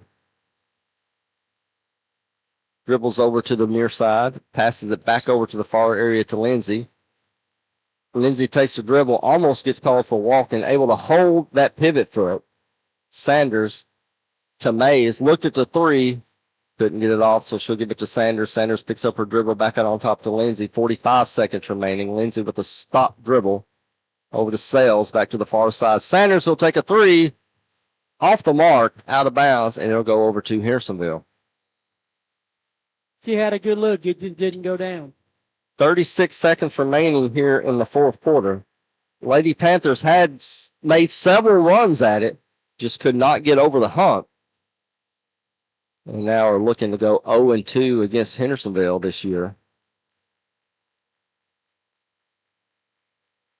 Cripps to Walker, throws it over 3 defenders to get it to Brown. Brown will dribble a few and give it back to Walker. Walker will throw it over to Maddie Grace Riley. Riley will dribble handoff and get some knocked collision on the screen. No call either way. Daisy Walker will keep it. 3 seconds to go, and she'll hold the ball. 1. Buzzer sounds. Portland unable to come back in this basketball game. Too many turnovers, you could say. Hendersonville 43, Portland 30. We'll take a short break. We'll come back with a recap and stats as you're listening to Panther Basketball here on the Portland Sports Network. Graphic Obsessions on Main is your Portland Panther football headquarters for Panther apparel. Don't see it in your size? Just ask, and we'll print it on your size in minutes. From t-shirts and caps to hoodies and more, Graphic Obsessions on Main has what you need to support the Panther football season. Stop in today or visit our Facebook page. Graphic Obsessions on Main in Portland. Touchdown! Open Tuesday through Friday 9 to 5 and Saturdays 9:30 to 3. Graphic Obsessions on Main is in a larger space and has more to choose from than ever. Tons of Panther designs we can print in minutes.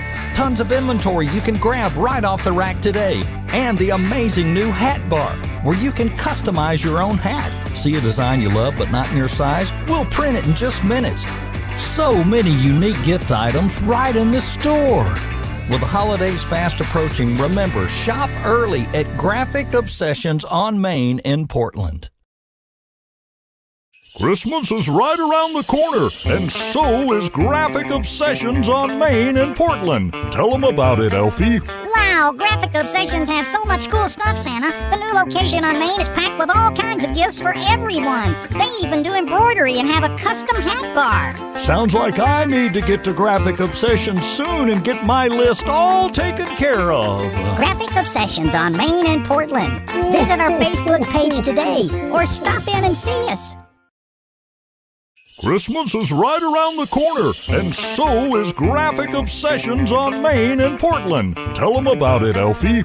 Wow, Graphic Obsessions has so much cool stuff, Santa. The new location on Main is packed with all kinds of gifts for everyone. They even do embroidery and have a custom hat bar. Sounds like I need to get to Graphic Obsessions soon and get my list all taken care of. Graphic Obsessions on Main in Portland. Visit our Facebook page today or stop in and see us. Welcome back to Portland High School Gymnasium. We're between games. Just got done watching the Hendersonville Lady Commandos beat your Portland Panthers 43-30. Back and forth game, so to speak. They got a little kick on us early. We came back and got it closer. But every time we made a run, they made a run, a counter run to put it away on us. Stat for Portland High School Lady Panthers. McKelvey was 6. Paul was 6. Moot was 6. Bradley with 10. Sanders with 2. We were 8 for 4 for 3. Free throw line. Rebounds. Powell with 4. Moot with 5. Bradley with 3. McKelvey with 3. Lindsay with 1. Sells with 1. Sharpley with 1. Steals. Paul with 2. Mays with 1, Lindsay with 1, Sharpley with 1. Block shots, we only had 2, which is kind of unusual for us. Moot had 1, McKelvey had 1. Assists, Paul had 2, Moot had 1, Bradley had 2, McKelvey 1, Story 2. Turnovers, we're not going to do individual turnovers, but 20 turnovers for the game, which probably says a lot about the outcome of the game. Hendersonville Lady Commandos are now 3-1. Scoring for them, Sydney Hines with 9. Tatum Taylor with 3. Mackenzie Brown with 3. Mack with 15. Cripps with 7. Riley with 2. Walker with 4. Free throw line, they were 4 for 6. So that's a good percentage there. So, Kyle, what do you think about the game? Well, regardless of the outcome of the score, a much better game this go around than the first time they played Hendersonville. And again, they had several runs at it, just couldn't get over the hump. And Hendersonville was able to fight. Credit the Lady Commandos, a 6A school, and actually made it to the sectionals of 6A just 2 years ago. Every time they got punched in the mouth, they would come right back and gain the momentum right back on their side. So credit goes off to them, but good game on both sides. I think there's a lot of good things that can be taken out of this one that they can use to build on the next one. With that, the Lady Panthers record falls to 3-4.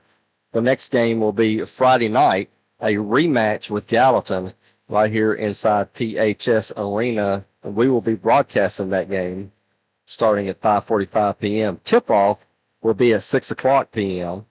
We'll take a short break here as we transition to the boys' game as you're listening to Panther Basketball.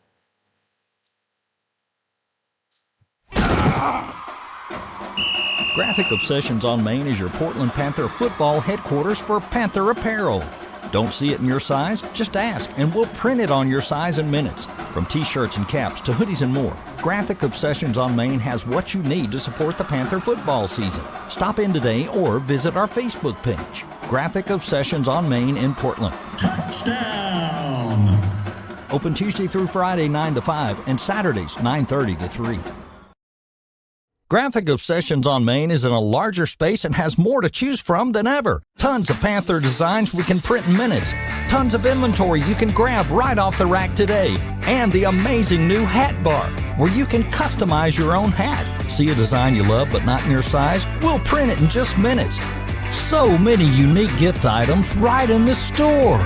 With the holidays fast approaching, remember, shop early at Graphic Obsessions on Main in Portland. Hey, just a reminder, Portland High School basketball upcoming. I think Kyle just said that, but I'm going to do it again because now we got a screen on there.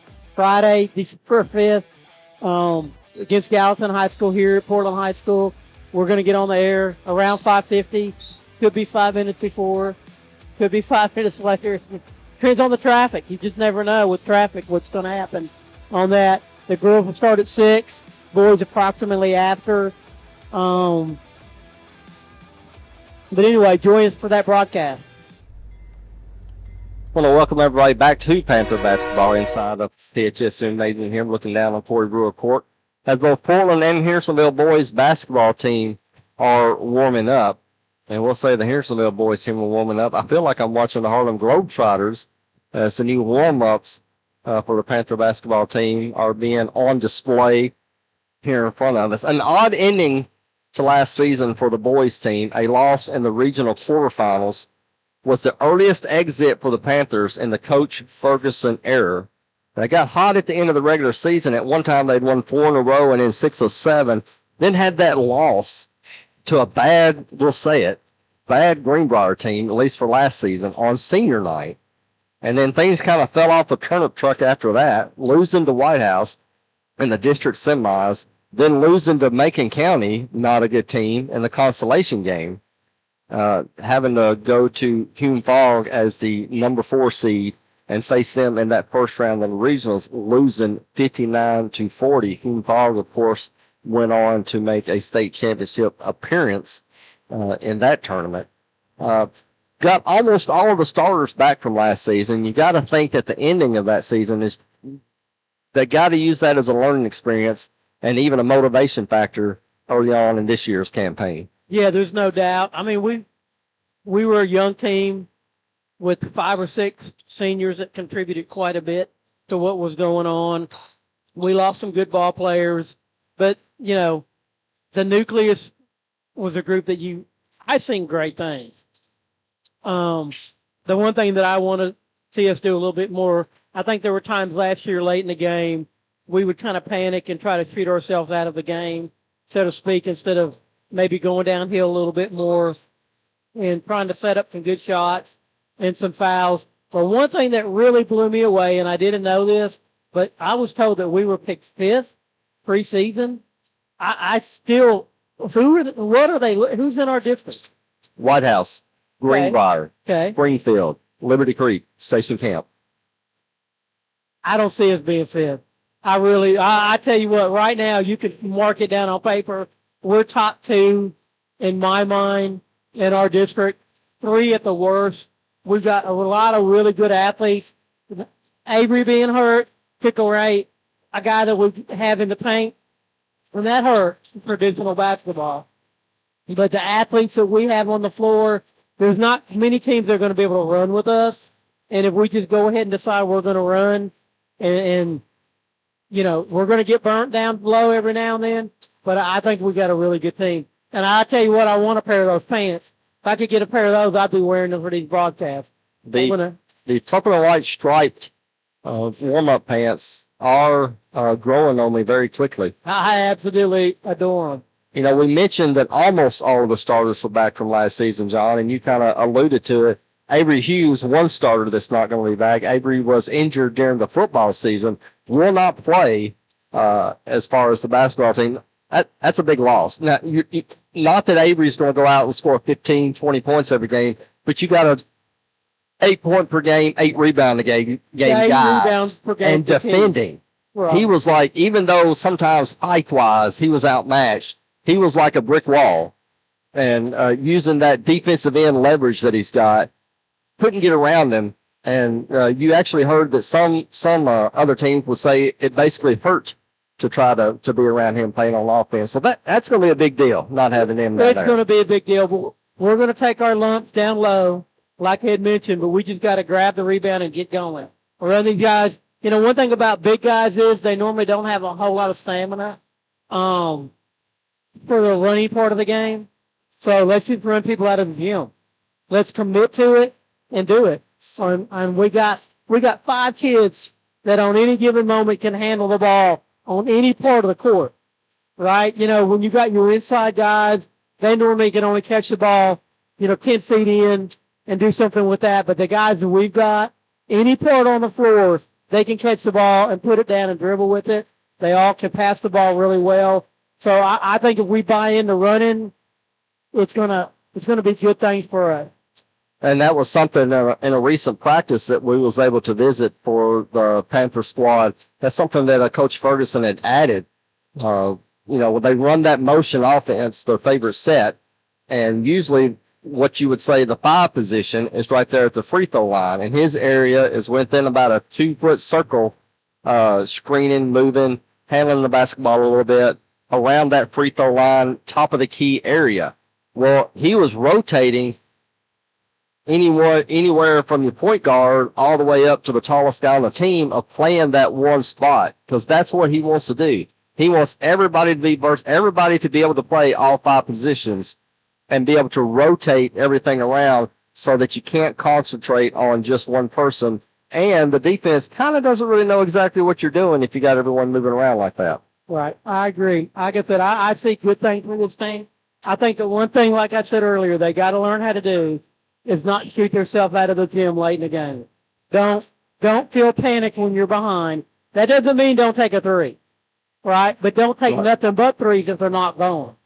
If you take a 3 and you miss 1 or 2 in a row, then put the ball on the ground, try to get closer to the rim, get a close-up jump shot, get a foul, get something to score a point to kind of break the momentum, and then go back to your 3 later. It doesn't mean quit shooting them. It just means don't shoot your way out of the gym with it.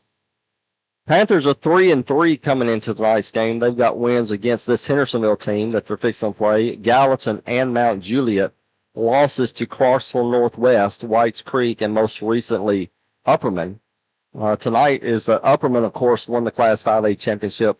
Won the state championship last year. So that was good. That was a team that I know Coach Ferguson was really wanting to get on the schedule for this year, so they was able to do that. That game was actually a close game. The Panthers, the scores showed it. I think the final was up in the high teens as far as the deficit, but Panthers led at halftime.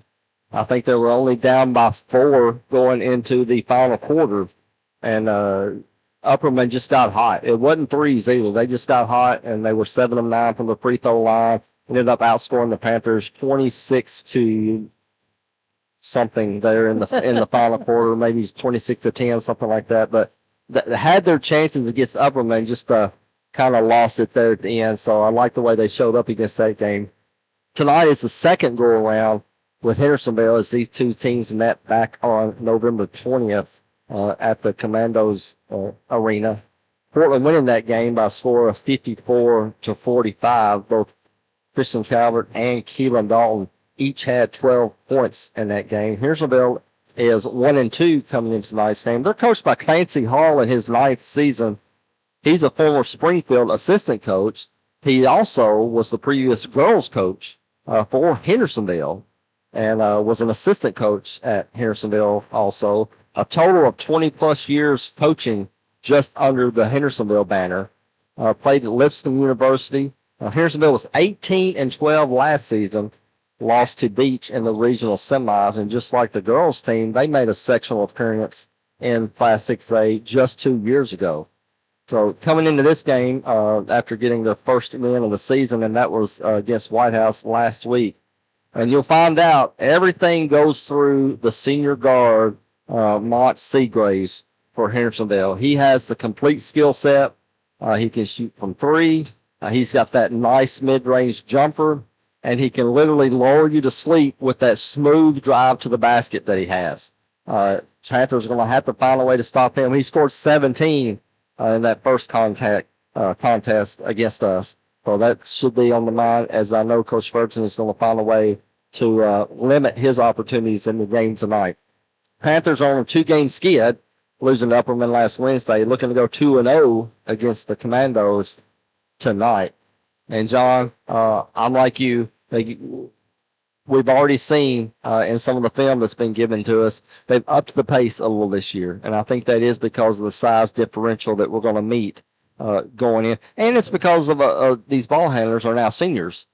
And they're able to kind of take that pressure a little bit better and move the ball up the court without having to worry about unforced turnovers and lazy passes. And now we're going to turn it down to our public address announcer, Michael Carter, as he's going to give the starting lineups for each team.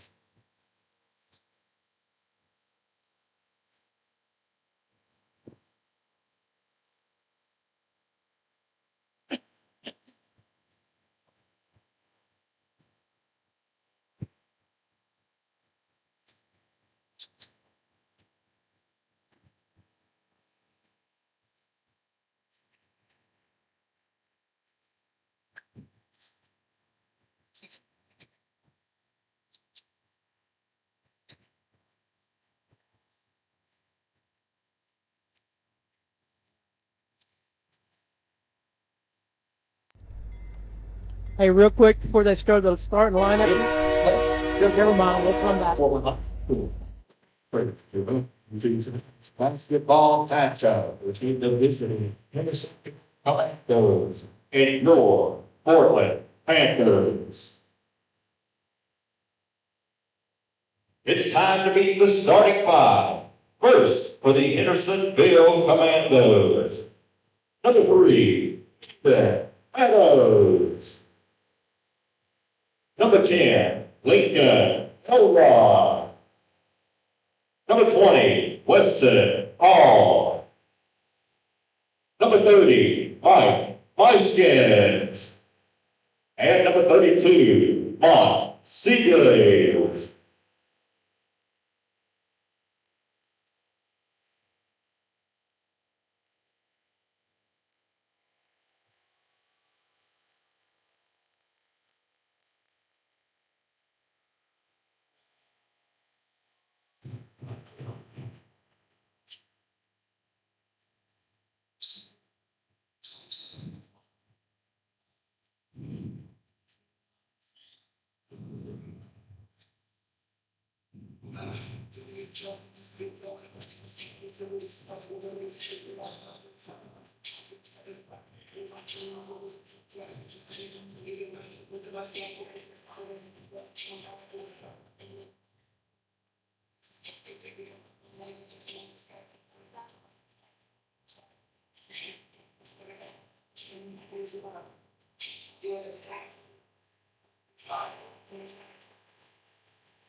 And now, Panther fans, get on your feet and make some noise as we introduce the starting five for your Portland Panthers.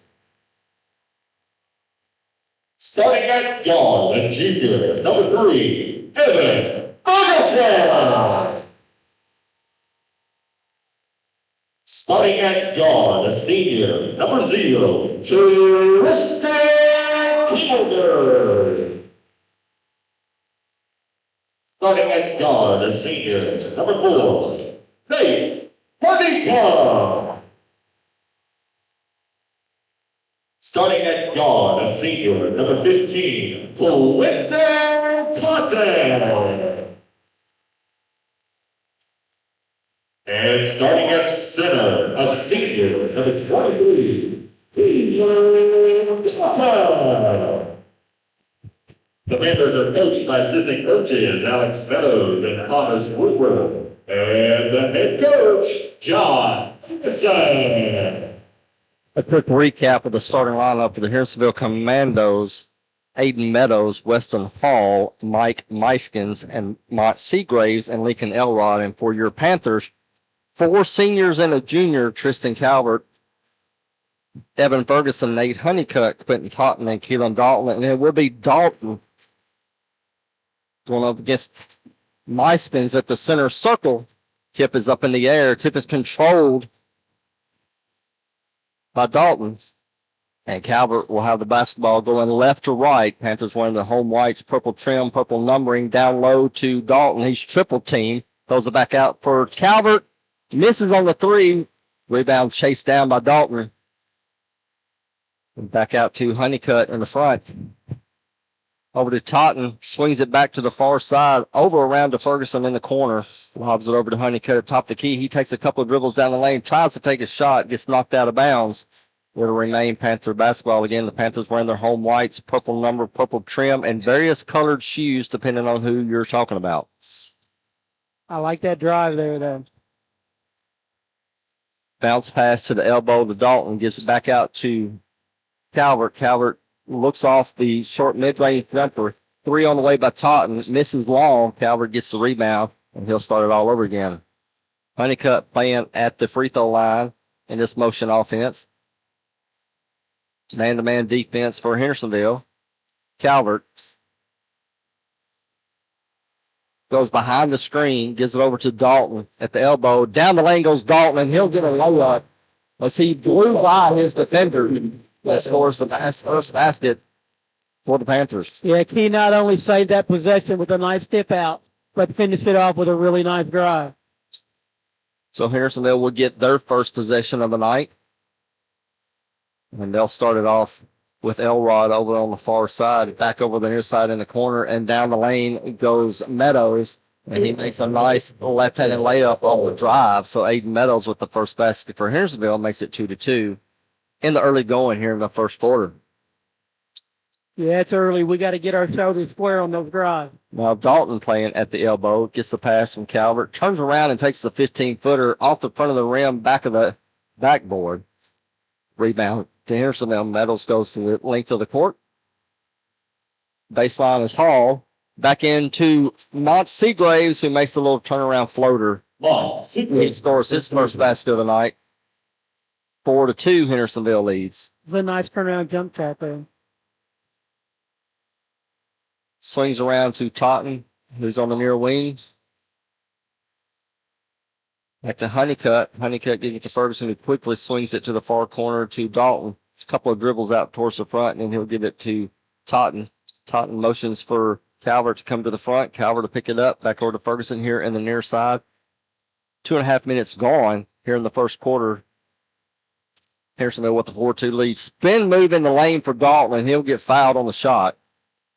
That's a good job. He got a little bit too far towards the free throw line, which going away from the bucket. Sometimes you don't get those calls when you're retreating backwards there, but he did a good job of spinning and trying to get some contact. Dalton leading the team in points and rebounds with an 11-9 split, and he makes that first free throw.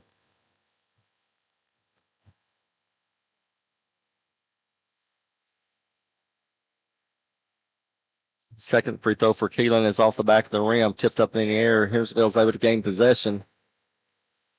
And Meadows will take it into the front court. Being guarded by Calvert, man-to-man defense for Coach Ferguson's team. Ooh. As Elrod picked up his dribble, Ferguson went in for the takeaway, and they're going to call a foul on number 3. Now, all 3, and Ferguson will begin. 4-1. Hendersonville will inbounds. Slight pressure on the inbounds from the Panthers. Over to Hall.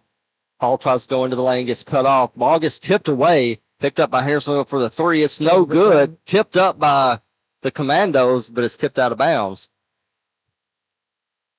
On the first tip, it looked like they were over the back, but they say unless you've got position on the block or on the rebound thing, it's not over the back. So I don't know if that happened there or not. Panthers looking to take the lead here on this possession.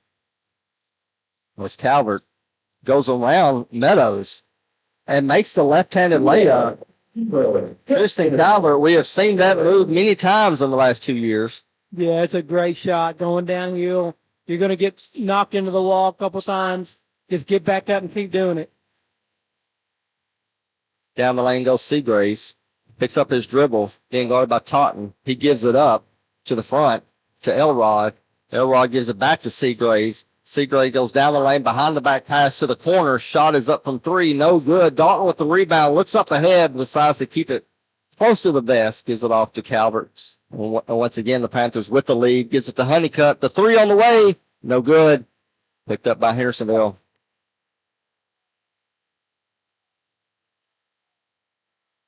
Halfway through the first quarter, Panthers with a 1-point lead. Hendersonville over to the baseline. Dalton guarding that low post perfectly. Can't get it down to him.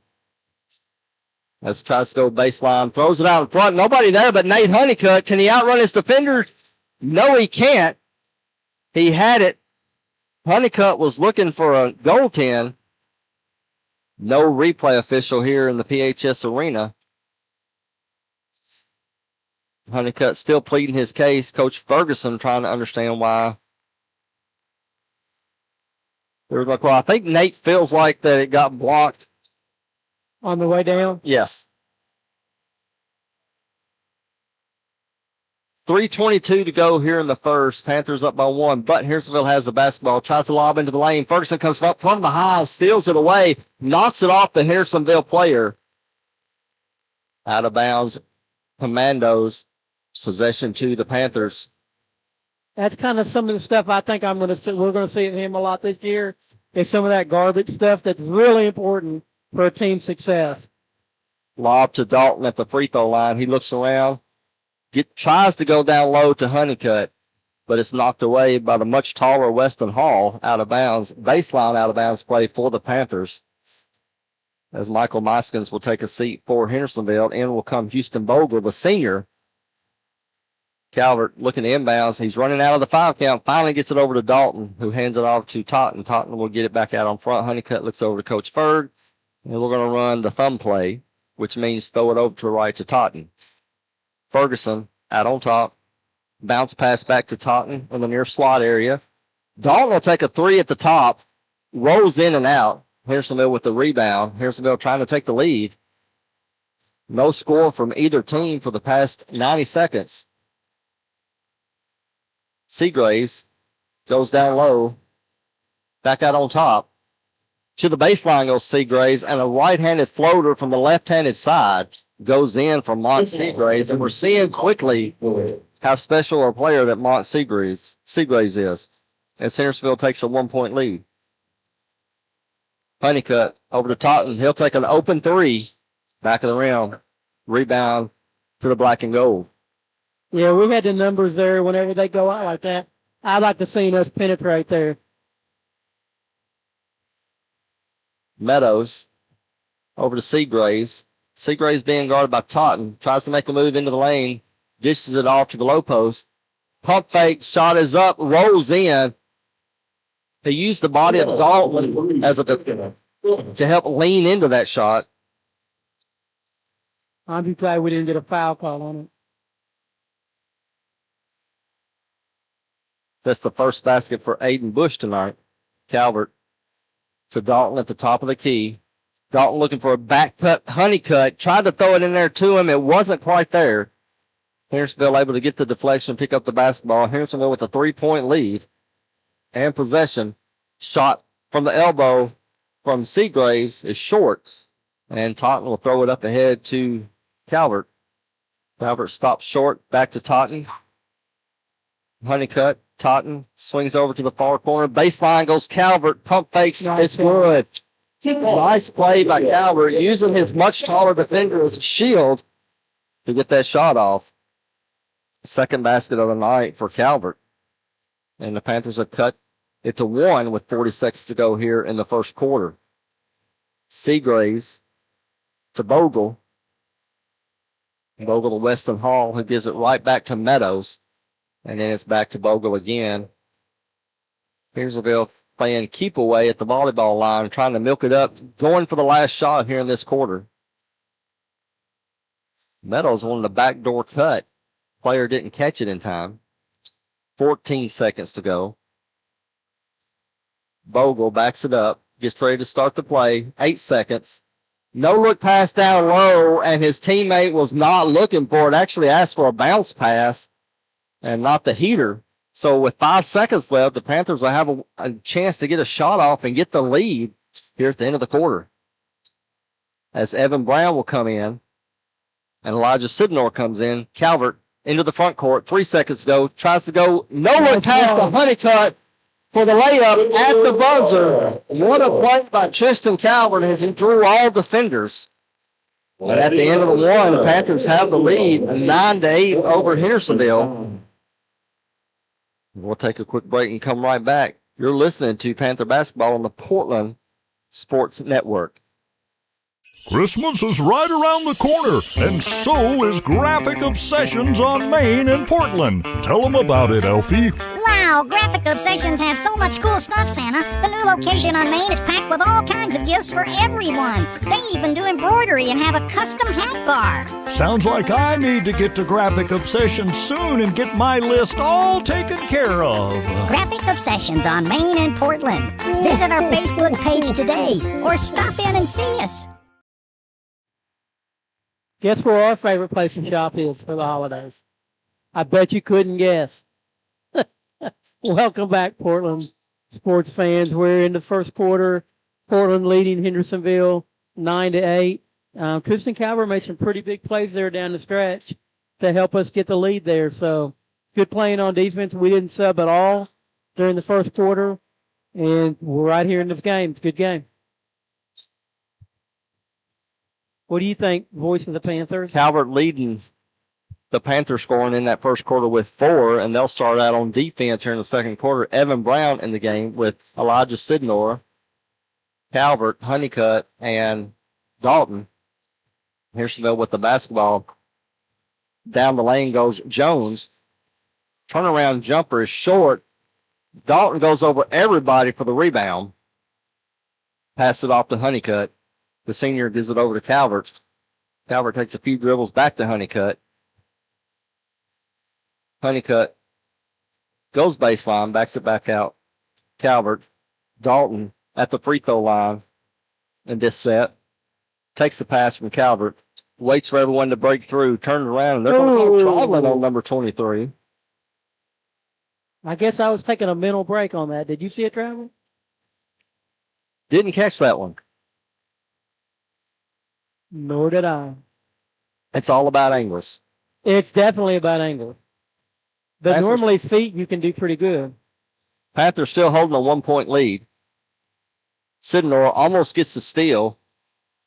Hendersonville trying to get a cheap one off that one. Wasn't able to do it. Good recovery defense by the Panthers. A down low to Bush. Bush turns around and misses the shot. Bush has the height advantage on everyone, but he wasn't able to get that one to go through as Brown quickly gets it into the front court over to Sidnor. Back to Brown. Dribble handoff to Calvert. Calvert to the top. Swung around to Sidnor at the far slot. He'll give it to Dalton, who popped out to the top of the key. Takes a couple of moves into the lane. Spin move, and the left-hander goes in again. 23. That was a really nice play on this point. 5 points on the night for Keelan. And the Panthers now have a 3-point lead.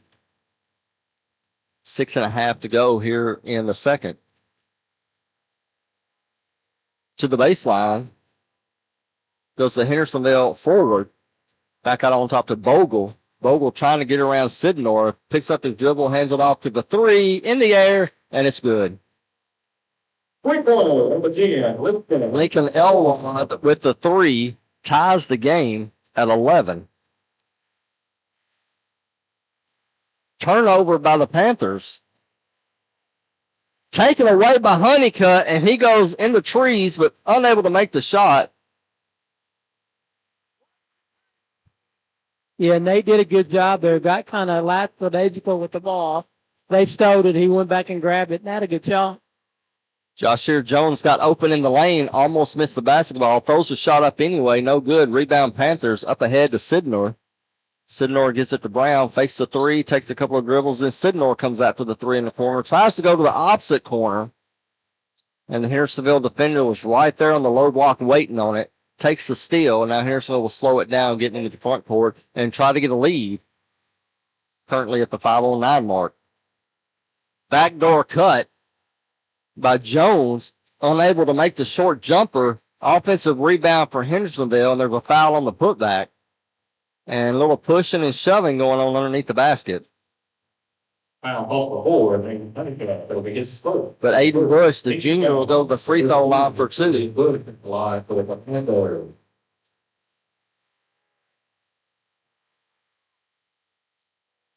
Honeycutt with the foul.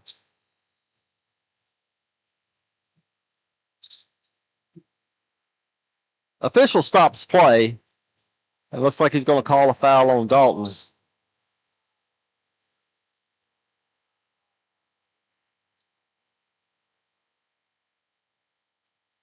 A little chippy early on as Coach Ferguson is trying to plead his case, but that'll be a technical foul for Aiden Bush. And a reminder, he does have a second shot coming up after the technical foul. And then this will also give Hendersonville the basketball.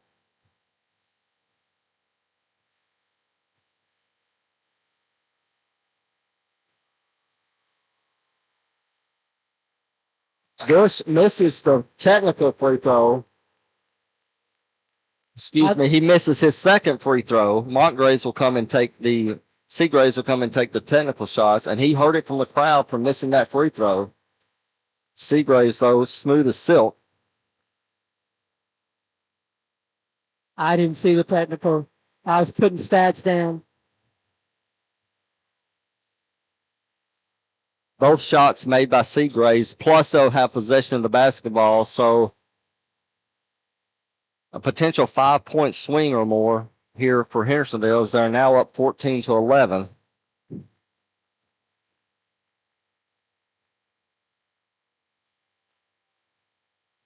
Will Caudill making his first appearance into the game. Meadows screaming out the offensive set to his players. Seagraves tries to go into the lane. Honeycutt comes from behind, tips it away, picked up by Caudill. Panthers have the basketball. Good defensive effort from the offside from Nate Honeycutt. Yeah, that thing is that's not a steal for him, right? It'd be the steal for the guy who got it. But he had everything to do with it. Caudill playing the free throw line. Turnover by the Panthers. Hendersonville will walk it up to the front court.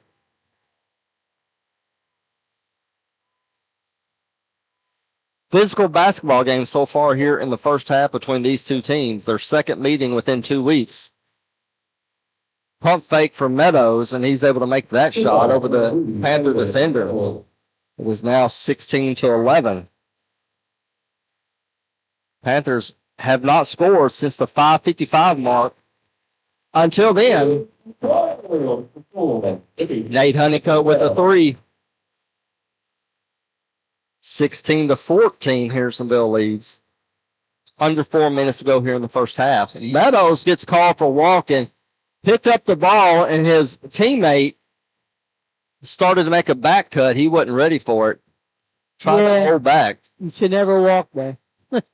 He can blame his teammate all he wants to, but he's the one who moved the foot. Honeycutt takes a seat. Ferguson comes back out. Dalton back into the game as Calvert takes a breather. Ferguson to Cottle at the elbow, throws it over to Dalton. Dalton takes a dribble, gives it up, but then gets it right back at the elbow. Double team, catches Totten, cutting down the lane, loses the basketball on the receiving end. Hendersonville will pick it up, dribble over into the front court. In between the legs goes Meadows.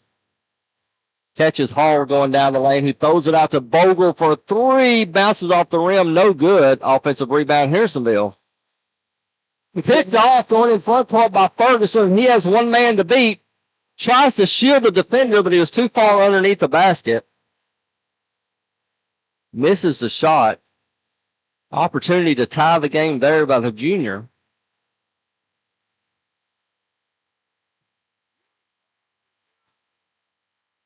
Home crowd not happy about the lack of a call, but that foul will be called on Dalton as he tried to go over the back to tip the ball away from the low post defender.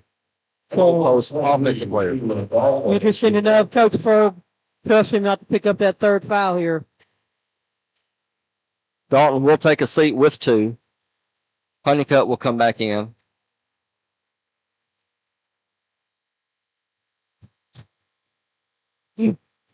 Inbounds for Hendersonville up to the top. Hall almost gets it taken away. He tries to go back down low. It's knocked away by Taunton. Goes into the corner. Double teamed by the Panthers. Hendersonville unable to get it out as the Panthers pick it up. And now they have possession of the basketball as it was knocked out by Hendersonville, but Panthers get to keep it. Yeah, Panthers can tie or take the lead. The student section dread it in our way. There, yeah. Brown Whoa. Takes a Cottle screen to go to the near side. Over to Honeycutt. Switches it back around to the far slot area for Totten. Cottle steps out to the top of the key, gets the pass over to Honeycutt, who tried to give it right back to Cottle rolling to the basket, but it goes off the fingertips of the black and gold. So underneath the basket, Panthers will inbound. Bounce pass to Totten at the 3. Pump fakes into the elbow. 15-footer off the right side of the rim. And picked up by Hendersonville. I like the location of the shot, though. Under 2 minutes to go here in the first half. Bogle with the basketball. Gives it over to Hall, being guarded by Honeycutt. Hall makes his way to the top of the key, but then he'll hand it off to Meadows. Meadows trying to get around Totten, can't do it. Picks up his dribble, a little no-look pass into the lane. Wasn't ready for it, loses it. Panthers pick it up. Totten into the front court, over to Cottle. Back to Honeycutt. Totten takes a 3. Short. The rebound goes to the visiting team. Hendersonville up by 2 with a minute and a half to go here in the second quarter. Low-scoring game. 16-14. Reminiscent of their first matchup. Hendersonville over to the left-hand side, down to the low post. Good defense by Cottle. Has to give it up to the top of the key, and a slam down the lane by Weston Hall came out of nowhere. Weston Hall. The juggernaut can't give him a running start. Under a minute to go. Panthers with the basketball. They have yet to put up the 2 points. As there a stoppage in play. Keelan Dalton with 5 so far. Nate Honeycutt with 5, leading the Panthers. Now play resumes. Panthers have full court to go. A minute 6 to go. Calvert will be picked up at half court by Aiden Meadows. Calvert looking for the overload to the left. Jump past the Honeycutt, turned around, forgot where Nate Honeycutt was at, and he was right underneath the basket. 18-16, the lead for Hendersonville with 40 seconds remaining. Jones to Meadows, over to Seagraves. We haven't said his name in a while. Turnover, picked off by Totten. Tries to get coast to coast. Gets blocked out of bounds. Taunton sort of lost possession right before he got to the rim. Couldn't gather it up, but knocked out of bounds by Hendersonville. So Panthers will gain possession. Good turnover for the Panther defense right there at the top of the key. Really nice steal. Honeycutt will eventually get the inbounds pass, picks up his dribble, throws it over to Cottle for three in the corner. Off the mark, but Cottle gets his own rebound, hands it off to Calvert. Calvert's going to back up, 12 seconds to go. Will they go for the last shot? Panthers can tie it or take the lead here. Over to Ferguson. He'll take the three. He gets partially blocked. Picked up by Hendersonville with 2 seconds to go. Up ahead. And he did not get it off at the buzzer. He did not get it off at the buzzer. Referee says no. Aiden Meadows was going for the slam. Didn't get it off in time. So the game will be going to halftime with Hendersonville leading by 2, 18-16. You're listening to Portland High School basketball here on the Portland Sports Network. Christmas is right around the corner, and so is Graphic Obsessions on Main in Portland. Tell them about it, Elfie. Wow, Graphic Obsessions has so much cool stuff, Santa. The new location on Main is packed with all kinds of gifts for everyone. They even do embroidery and have a custom hat bar. Sounds like I need to get to Graphic Obsessions soon and get my list all taken care of. Graphic Obsessions on Main in Portland. Visit our Facebook page today or stop in and see us. Graphic Obsessions on Main is your Portland Panther football headquarters for Panther apparel.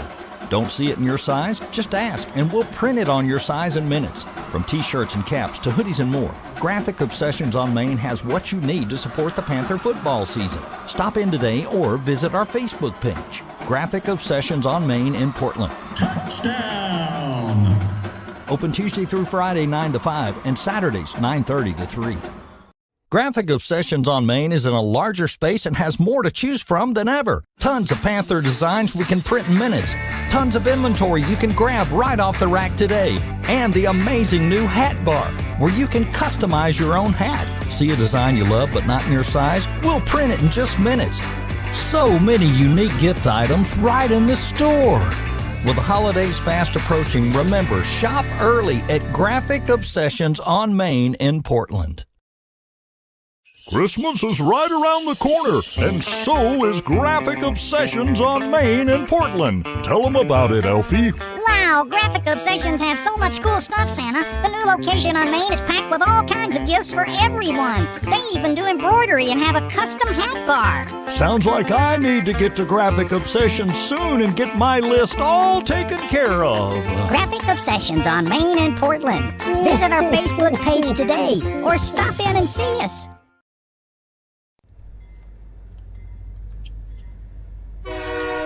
And don't forget to join us off the rails on Portland Sports Network Saturdays, 11 a.m., 9 a.m. to 11 a.m.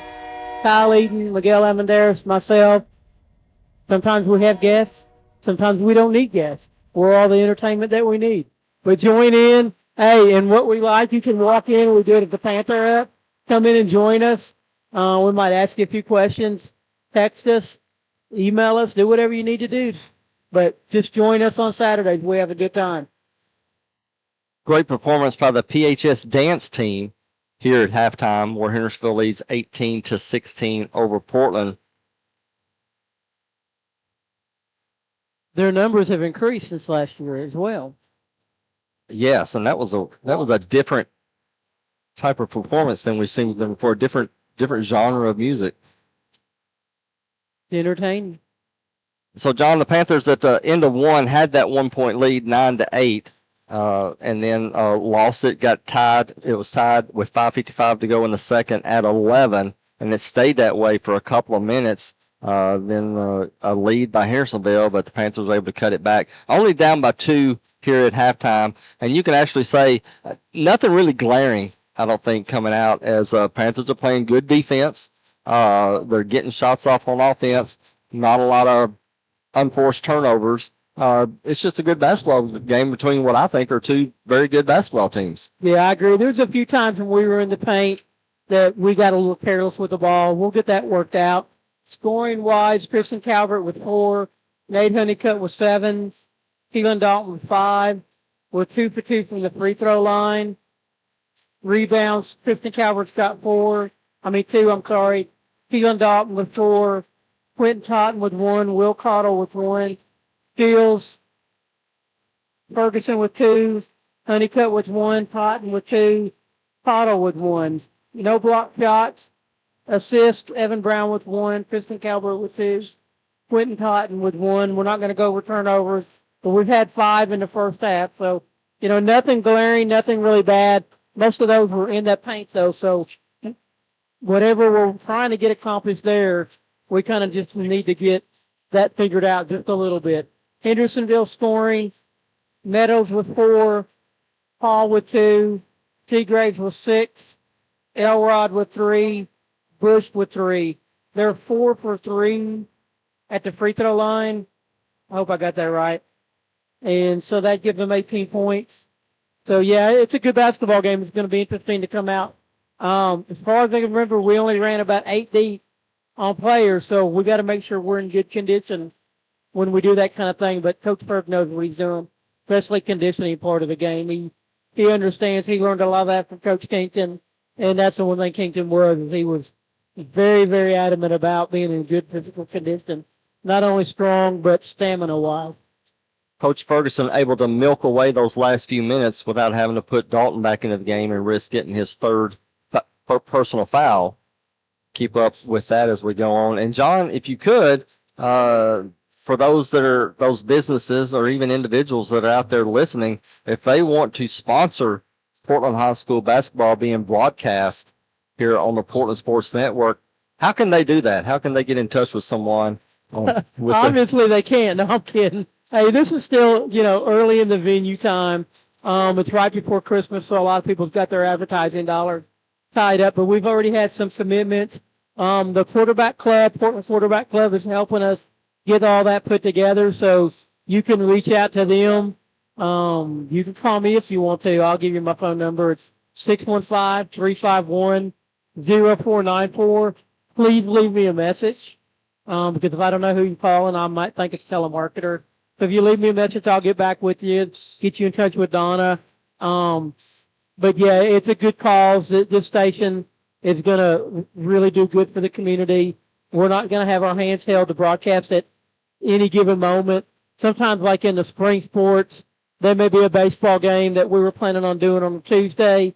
It gets rained out. They move it till Wednesday. We're more than happy to do it. But there was obviously conflicts and stuff with other things going on. This gives us the opportunity to be Portland athletics only. And since we're handling all the broadcast equipment on site, we pretty much at a drop of a hat can do anything we want to at any given time. But I'm even going to do the Strawberry Festival next year. I've been wanting to do the parade for years, so I'm going to do that. Maybe I can get the voice of the Panthers to drop by just to say hello while he's going to get him a funnel cake or something. But anyway, it's going to be a great venue for the community. Some of the money that we're going to get for sponsorship is obviously going to pay for the equipment that we had to get. We're going to offer a scholarship to a high school student. I'm not sure what the criteria on that is. I don't think we really sit down. I don't know if they've got a social media or a broadcast classes up here or not, but that would be something interesting to do if there is a student interested in broadcasting or that kind of stuff. They could actually work with us some. We could teach them how to run the computer as far as getting the commercial set up and stuff like that.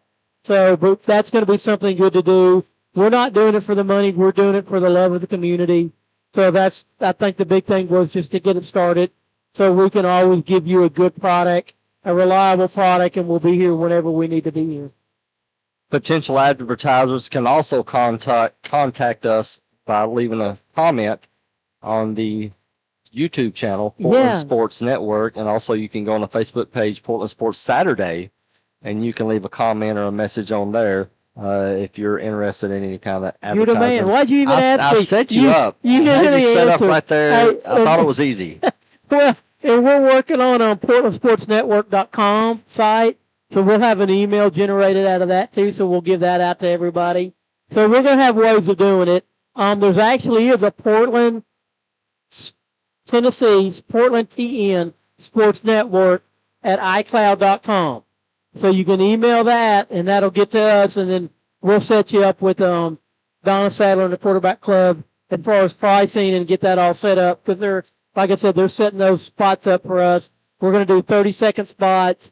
That way we can fit you in at any place we want to or need to because like most of the games is a 30-minute cutoff anyway or 30-second cutoff.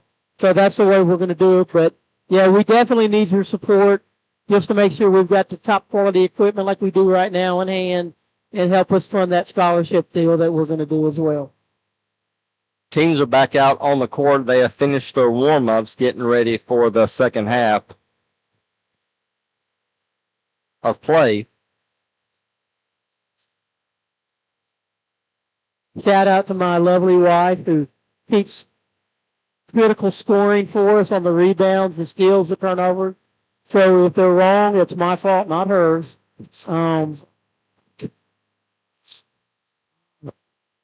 You're smart. I'm lucky that she'll do that because I think I would fall over dead if I had to keep up with all that stuff as well. Teams coming out on the court for Coach Ferguson's side. He'll have the starting lineup back out on the court. Honeycutt, Totten, Dalton, Ferguson, and Calvert. Again, Dalton playing with 2 fouls.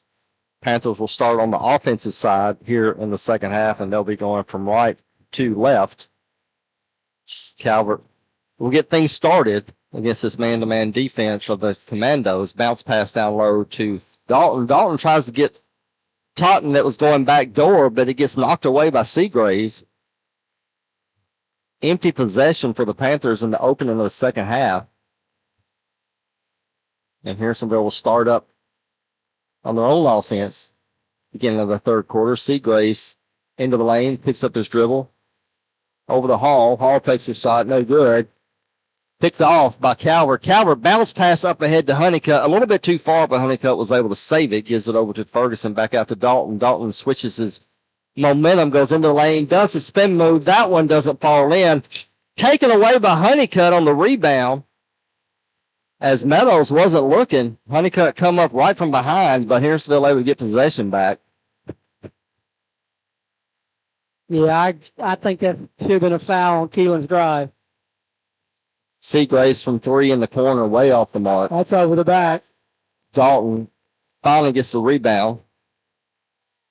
And Calvert to the front court. Stops at the ear of the Panther. Goes over to the left side, takes a 12-footer, and it rolls in after bouncing off the rim 3 times. Houston had that English on that shot.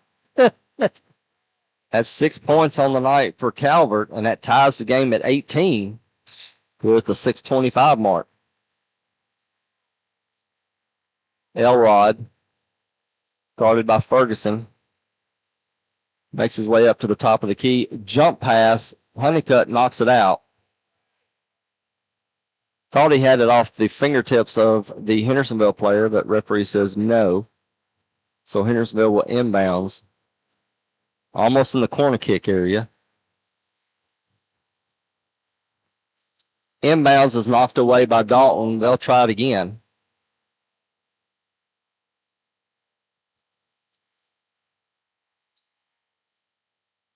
Trying to figure out where they want to take it out of bounds for.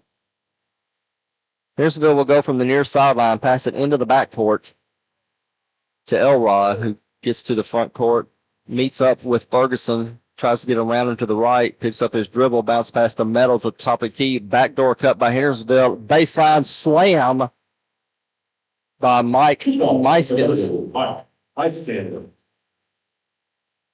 And that gives Hendersonville a lead again at 20-18.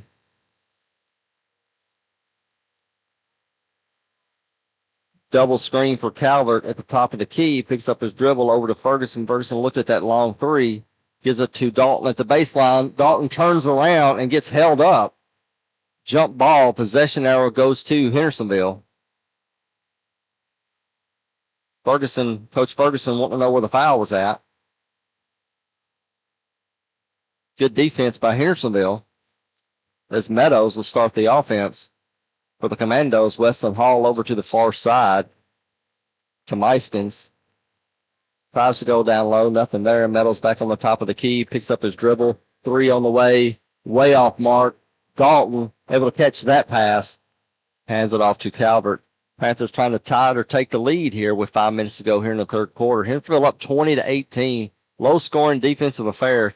Ferguson going to take the Caitlin Cart three. It doesn't go in. And Meadows gets the rebound.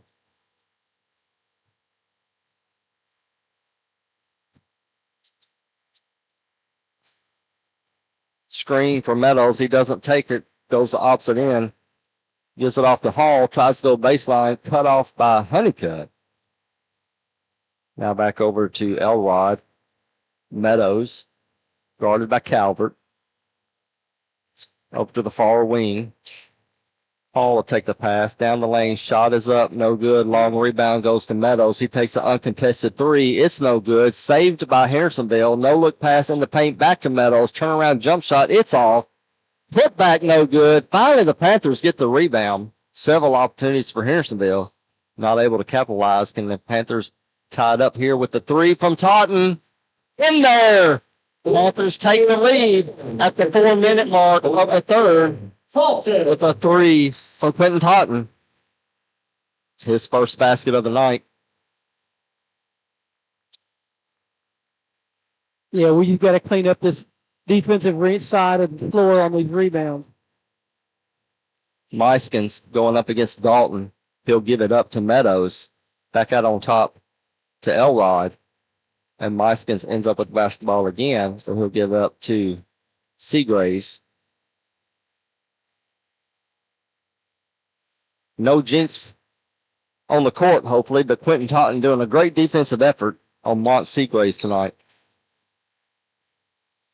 Seagraves picks up his dribble at the elbow, hands it off to Myskins. Myskins gives it up to Elrod. And Meadows will start the offense again. Takes a screen to the right. Jump shot is up. It's good. Caught Totten out of position on the switch. And Hendersonville takes the lead, 22-21. Yeah, Honeycutt was going to try to get the charge, but Totten didn't know he was there and kind of pushed him out of the way. Pick and roll with Calvert. Calvert keeps it. Takes the shot. How he got it over the head of the defender, I have no idea, but it gives the Panthers the lead, 23-22. Calvert with his second basket of the second half, 8 points total. There was enough contact there. He could have easily got an and one. And this kid's dribbling with his arm out. Turnover by Hendersonville. Panthers have a chance to extend their lead. Totten goes down the lane, tries to take a shot, gets pushed. And number 1-5 will go to the free throw line for the Panthers, and he'll get two. When did that become legal? Foul. I just looked up, and this guy's got his arm fully extended, pushing us out of the way, using it as a weapon. I didn't think you could do that.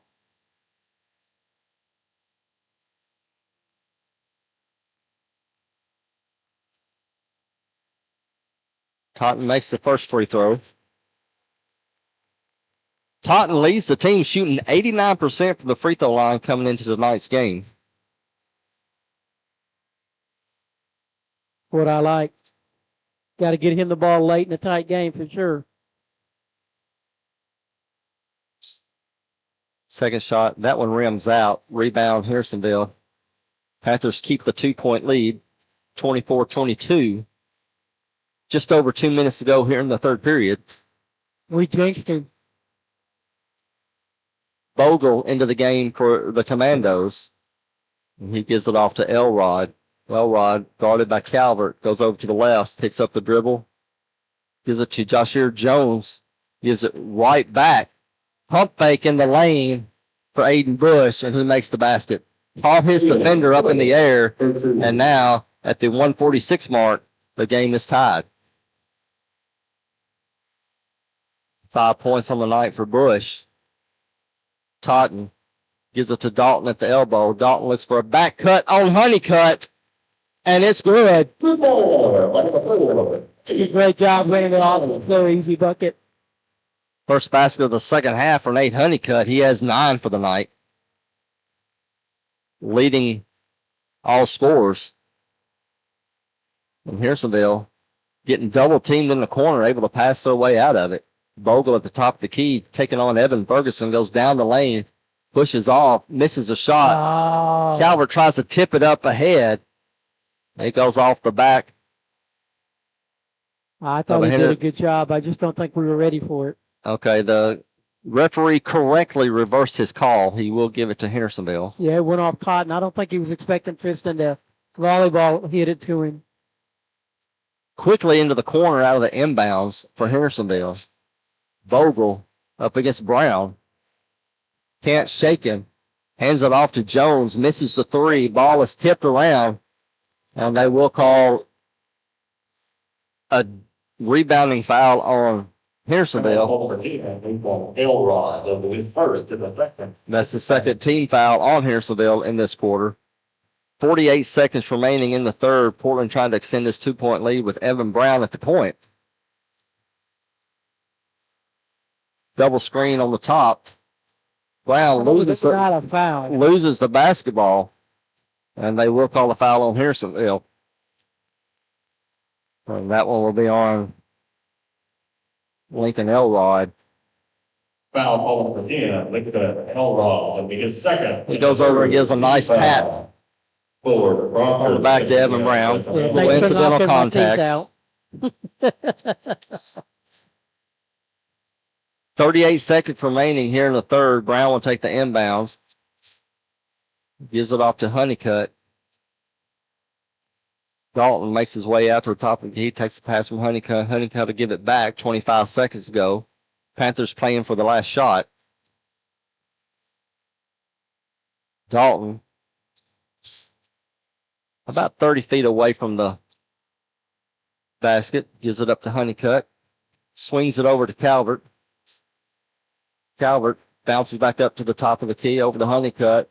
3 seconds to go. Dalton tries to get it inside, can't do it. Hendersonville tries to heave it at the buzzer. It's not going anywhere. At the end of three, Portland leads Hendersonville 26-24. We'll be right back with the last 8 minutes of Panther basketball.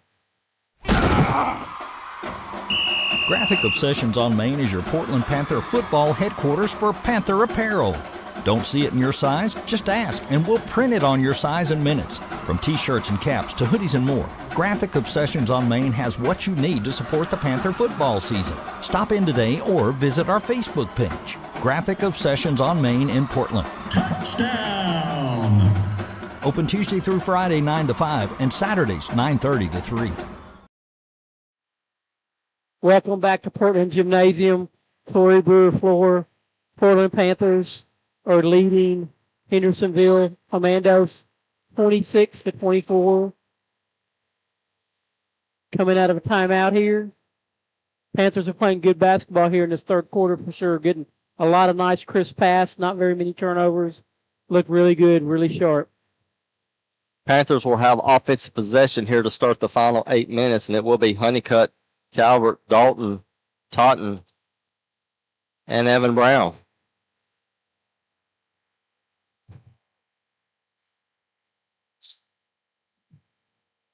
I do like those rip-away pants. I'm going to have to ask Ferg, Coach Ferg, where they got them from. I need a pair of those to wear here during the broadcast. Christmas is coming. Made me look taller, maybe. Panthers getting ready to start off as they had to clear some debris from the floor. Calvert up against Boulder.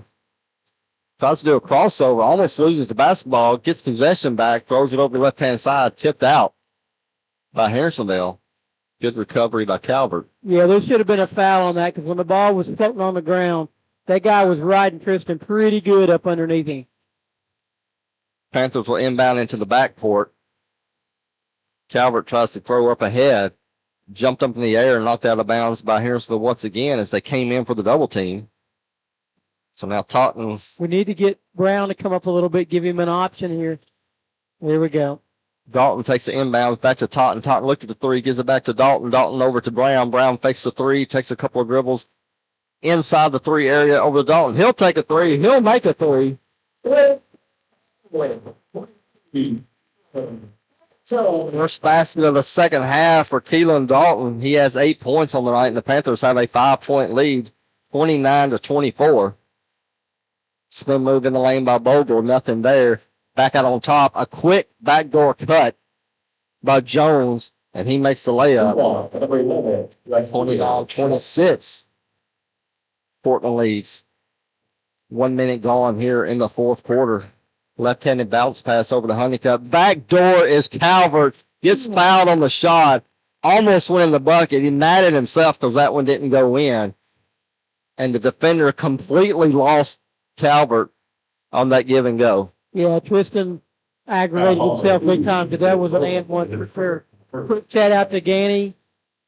Hope you're enjoying the broadcast. Calvert shooting 80% of the season, misses the first one.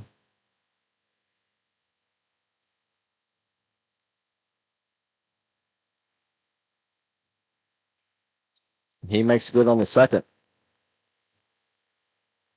9 points for Tristan Calvert tonight, leading Honeycutt for leading scorers for both teams. Bogle guarded by Calvert. Portland with a 4-point lead. Pass into the low post. Turnaround shot is good. As Weston Hall was able to muscle his defender out of the way and make the layup. 30-28 is your score.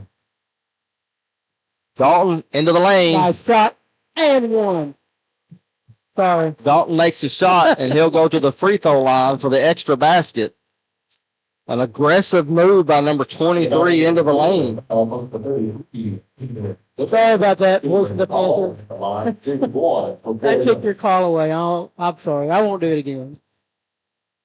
First foul on Aiden Bush will send Dalton to the free throw line, where he makes it the old-fashioned three-point play.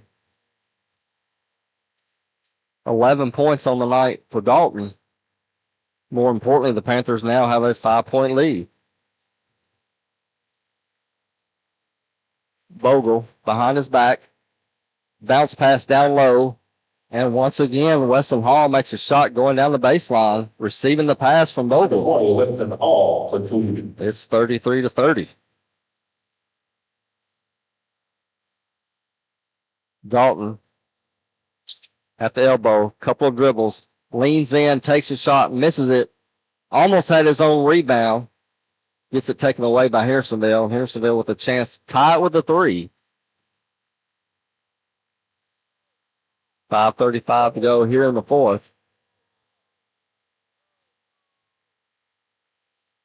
Bounce pass to the elbow to Hall. Hall turnaround jumper in and out, and Dalton with the rebound. He gives a little elbow when he shoots it. Brown with the three. In there. Big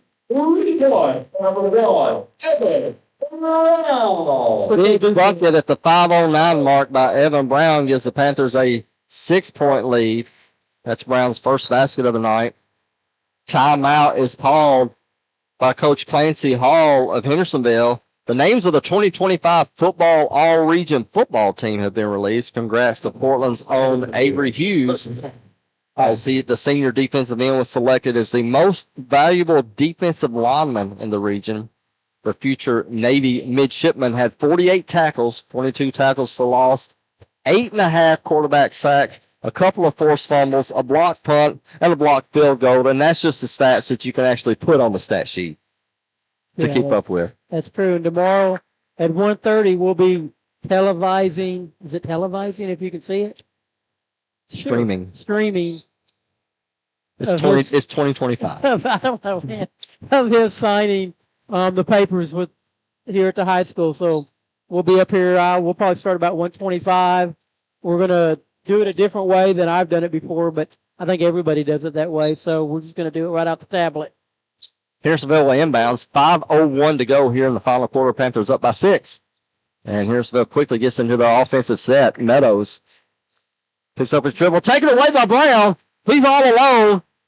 And he'll make the layup. Brown came in and jumped on the pass and made the steal and made the layup. And Calvert's going to pick up Meadows right there past the midline. Try to force Hendersonville to hurry up a little bit and get them off kilter. Bogle into the lane. Mid-range jumper's good. Evan Brown has come on hot. here in the second half. Coming off the bench for 5 points. And his defensive play. Honeycutt opposite the screen. Brown going baseline. Hands off to Dalton. He wasn't ready for it. And picks up the dribble for Hendersonville. Hendersonville down by 6 with the basketball. Under 4 minutes to go. Meadows to Meiskens. Back over the hall for 3. And it's good. Honeycutt had a hand in the face. Free ball. But Wessel Hall was able to make the 3. Cuts that lead in half. Panthers now up by 3, 38-35. Calvert. Crossover dribble, left his defender, stops at the elbow, gives it over to Brown, back to Calvert, top of the key. Dalton with the screen. Calvert decides to go left. Had a good foul. Gets bumped. And that'll be the 3rd team foul on Hendersonville. Other members of the Panthers football team that made the all-region team were Keelan Dalton, Kyron Haley, Isaac Hope, Wyatt Napier, Sean Sebring, and Josiah Charlotte. Congratulations to those guys for representing Portland High School as they did this past football season. Same 5 on the court for Coach Ferguson as he's not going to make a change. Honeycutt takes the inbounds pass, throws it back over to Brown. Tipped out of bounds, but they'll say it went off the shoe of a Panther. So Hendersonville with a chance to tie the game with a 3 here at the 3:15 mark of the 4th quarter. Panthers up 38-35. Timeout called by the Hendersonville coach. If you want to stream the games live, then NFHS Network is the place for you. NFHS stands for the National Federation of High Schools. The leader in streaming live and on-demand high school sports. For a small monthly subscription fee, you can watch many of the PHS sporting events, including basketball, football, volleyball, and wrestling. Go to nfhsnetwork.com for more details or download the NFHS Network mobile app. Say that 3 times fast, John Thayer. NFHS, NFHS, NFHS. 3:09 to go here in the 4th quarter. Panthers up by 3, 38-35. On the court, Tristan Calvert, Evan Brown, Quentin Totten, Nate Honeycutt, and Keelan Dalton. Keelan Dalton still with only 2 fouls. Picked up that 2nd foul midway through the 2nd. Able to keep a clean sheet since then. Elrod will start the play for Hendersonville. Throws it over to Hall. Hall, a wide open 3. Can't leave him open, and he makes another one. As the Panthers got caught on the double team. He's got 10 points. I always thought when you took the ball to the floor with 2 hands and picked it up over the wall. So the game is now tied. But Calvert comes back the other direction. Great ball movement there. Calvert with 11 points on the night. Big bucket for the purple and white. And they're going to call an offensive foul on Hendersonville as Nate Honeycutt took the charge. Coach Clancy calling for full court pressure. He's been lining up for that all night long and finally got where he could get set. And I personally think this is a huge mistake. I think with our ball handlers that we've got on this team, I don't think you can press us as long as we'll go fast. Panthers will get a chance. This is a conversation amongst the referees. Panthers will get their chance to show off their press breaking abilities. What's the delay for here? Well, it was an offensive foul, so I don't think those count as far as team fouls, and it was only the 3rd team foul for Hendersonville. So I think there was confusion on who they called the foul on because I saw them holding up numbers, so I think they had to figure out who actually they called the foul against. So Honeycutt will inbounds. He's got a defender right in front of him, quickly gets it off to Brown. He's double-teamed. Brown curls around, gets past his defender, gets fouled from behind. 4th team foul for Hendersonville. Now they do straighten it out. They changed it to a team foul, so now that does make it the 5th team foul, so Evan Brown will go to the free throw line. So that was the discussion. One thing we got to remember going down the stretch is we got no fouls. So if we need to, in desperation, we can get a foul. Brown makes Not a bad move. the first free throw.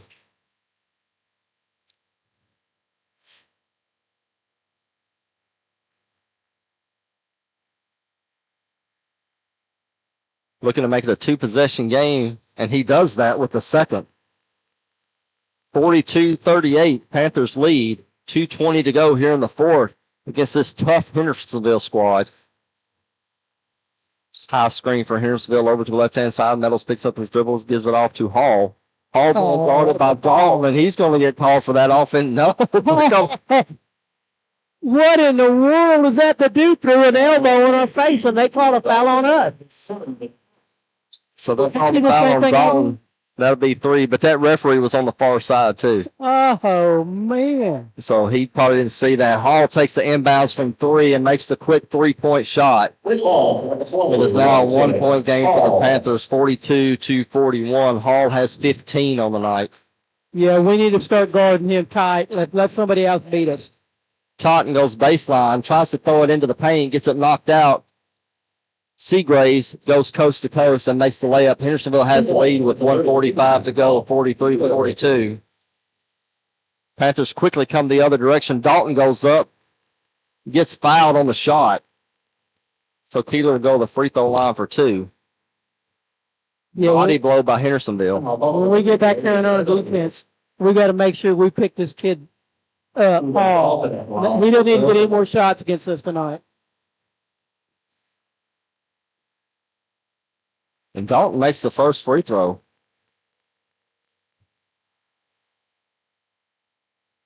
Well, point for tonight's what I've got him for. Second one goes in.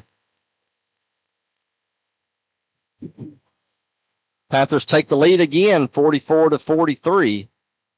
Hendersonville takes a timeout. We'll take a quick break. We'll be right back. 1:33 to go. Panthers up 44-43. You're listening to Panther Basketball. Graphic Obsessions on Main is in a larger space and has more to choose from than ever. Tons of Panther designs we can print in minutes. Tons of inventory you can grab right off the rack today. And the amazing new hat bar, where you can customize your own hat. See a design you love but not in your size? We'll print it in just minutes. So many unique gift items right in the store.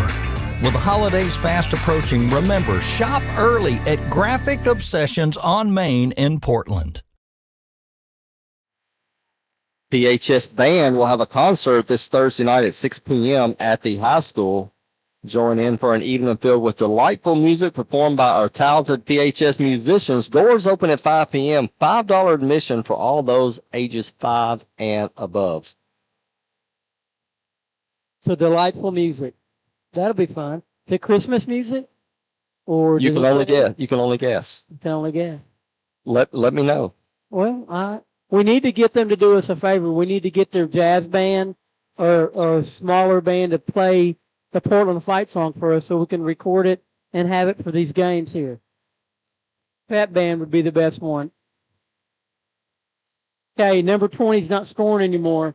Whoever's got him just got to stay on him and not worry about it. Dalton playing defender against Weston Hall in this go-around as Seagraves up against Totten backs it up. 1:23 to go. Portland with a 1-point lead. Seagraves takes a mid-range, no good. Hall with the rebound. His triple team tries to get it off into the middle, knocked away, and Brown gets hit in the head as the Hendersonville defender was trying to knock the ball away. An inadvertent shot will put Evan Brown to the free throw line for 2. Seagraves. Brown. That's the second foul on Seagraves. Brown has 7 points on the night, all of them coming in the fourth quarter.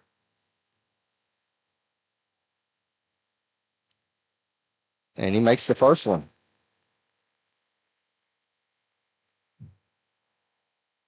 I think it's the hairdo, John. It could obviously be the hairdo. Wow. And my fault. Short on the second one. Panthers clinging to a 2-point lead. Hendersonville with the basketball. And another timeout is called, but we'll keep it here. Again, want to remind everyone the next broadcast will be Friday night as Gallatin comes into PHS Gymnasium for a rematch of their first matchup. As Girls and boys both came out with a win in that game. So looking forward to that coming up next week. We got East Robertson going away to the Indians. That's always a fun affair to be a part of. You doing that game? We are doing that game. Okay. I just want to make sure you normally don't tell me but an hour before time. I think you make me not want to show up is what it is. You just want to pick somebody out of the crowd as your right-hand man or left-hand man, whichever hand I might be. You are figuring me out. I'm not sure how you're doing that. Coach Ferguson's wife told me, she tipped me on it. She said they'd change the schedule around for me if I wanted to, and you not show up. No kidding. But you're the voice of the Panthers. You got to show up. Understood.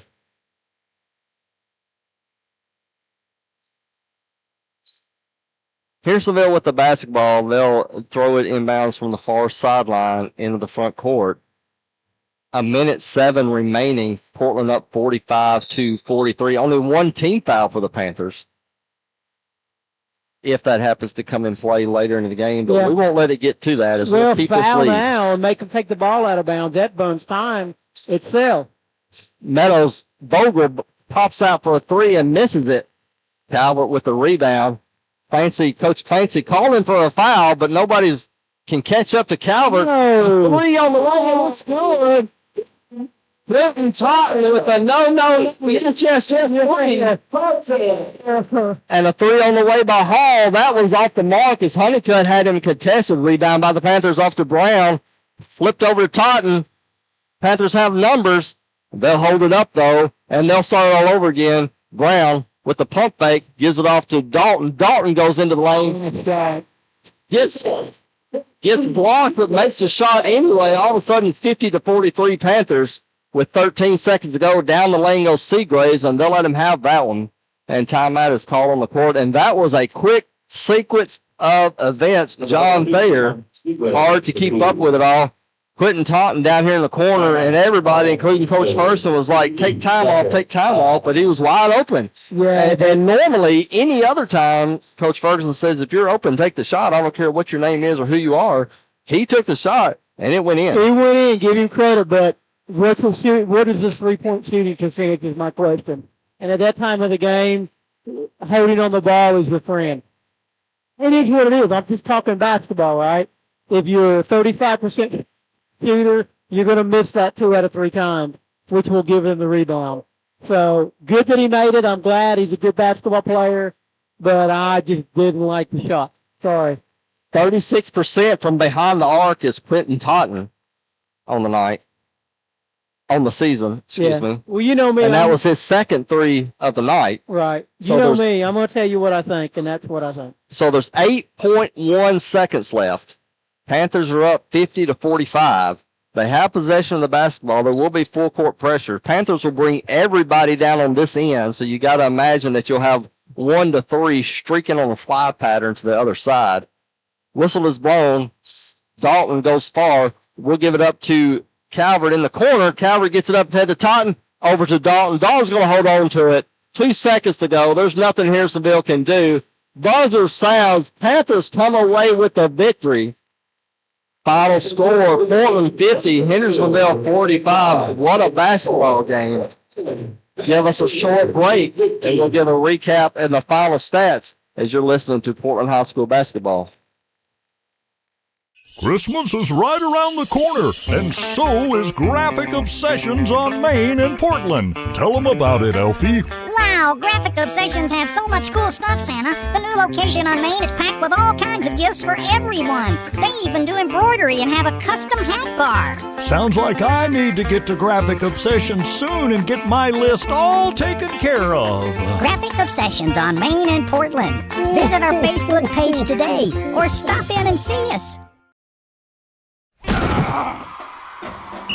Graphic Obsessions on Main is your Portland Panther football headquarters for Panther apparel. Don't see it in your size? Just ask, and we'll print it on your size in minutes. From t-shirts and caps to hoodies and more, Graphic Obsessions on Main has what you need to support the Panther football season. Stop in today or visit our Facebook page. Graphic Obsessions on Main in Portland. Touchdown! Open Tuesday through Friday 9 to 5 and Saturdays 9:30 to 3. Panthers come away with a big win tonight against Hendersonville, winning 50-45. A defensive battle throughout. Panthers able to loosen it up there in the fourth quarter. A huge three by Quentin Totten and a turnover on the defensive end by the Panthers give them enough of a lead and a cushion to come out with a win against this very tough Hendersonville squad. Yeah, it was a fun game for sure. You know, we cleaned up some of our mistakes early on. Let me look for sure here. We evened it up, 5 turnovers in each half, but it just looked cleaner in the second half. The turnovers they weren't forced kind of turnovers. We were doing turnovers in the paint, which is not a good place to do turnovers first half. We cleaned that up really good. I'm proud of the way we fought. You know, like I said, I didn't like the last 3 there, but it went in, so hey, what do I know? But I just know percentage-wise, time is, you having the ball in your hand is time clicking off is real important, but the team played great. Scoring for the Panthers, Calvert had 11, Honeycutt had 9, Cotton had 7, Dalton had 15, Evan Brown had 8. All 8 of those was in the fourth quarter. Free throw line, we were 9 for 13, but more important than that, I've got a 7 for 9 in the fourth quarter. And I've talked about that for years. I don't care if you're 80% free throw shooter. What do you shoot late in the game when the game matters? As far as the other stats, Evan Brown had 1 steal, Calvert 4, Dalton 7, Totten with 2, Cottle with 1, steals, or that was rebounds, I'm sorry. Steals Brown with 1, Calvert with 2, Ferg with 2, Honeycutt with 2, Quentin Totten with 2, Cottle with 1. Assists, Evan Brown 2, Tristan Calvert 3, Keelan Dalton 2, Nate Honeycutt 3, Quentin Totten 1. We're not going to talk about turnovers except for overall we had 10. For Hendersonville, Bogle had 2 points, Paul had 15, Seagraves 10, Elrod 3, Jones 2, Bush 5. They were 4 for 3 from the free throw line. So good game for Portland. We didn't foul a lot, played real good defense, and we stopped their score late in the game, which we absolutely had to do.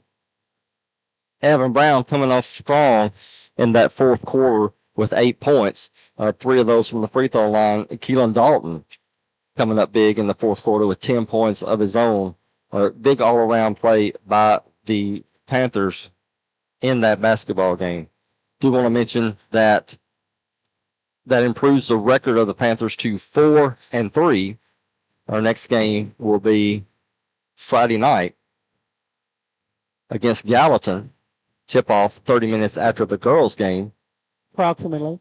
And what time is the broadcast for the signing day festivities with A. We'll Hughes probably tomorrow? kick on about 1:25 in the afternoon. And that's happening here at the high school? Here at the high school. I'm not sure where yet, as far as the library or what. Gymnasium. Okay. So apparently it's open to the public, from what I can understand. I don't want Dr. Woods to get mad at me inviting everybody, but hey, just show up and join the party. Bring snacks, too, by the way. Stop by Graphic Obsessions. I know you're dying to get there now if you haven't been there since you've heard Elfie. What would happen if he flipped his commitment right here in front and you recorded it live on Portland Sports Network? Well, as long as it was to the University of Tennessee Volunteers, I'd be okay with it. But other than that, he needs to stick with Navy. It's a good school. Yeah. So he'll be happy there. There's no doubt about it. Yeah. Looking forward to that. So come in again for that again Saturday. Portland Sports Saturday be on at 9 o'clock a.m. Remember the announcements, the middle school game ban, all that stuff going on. For John Thayer, I'm Kyle Eden. We want to say thanks to Miguel for controlling the board and the broadcast and helping us out tonight. Until next time, go Panthers.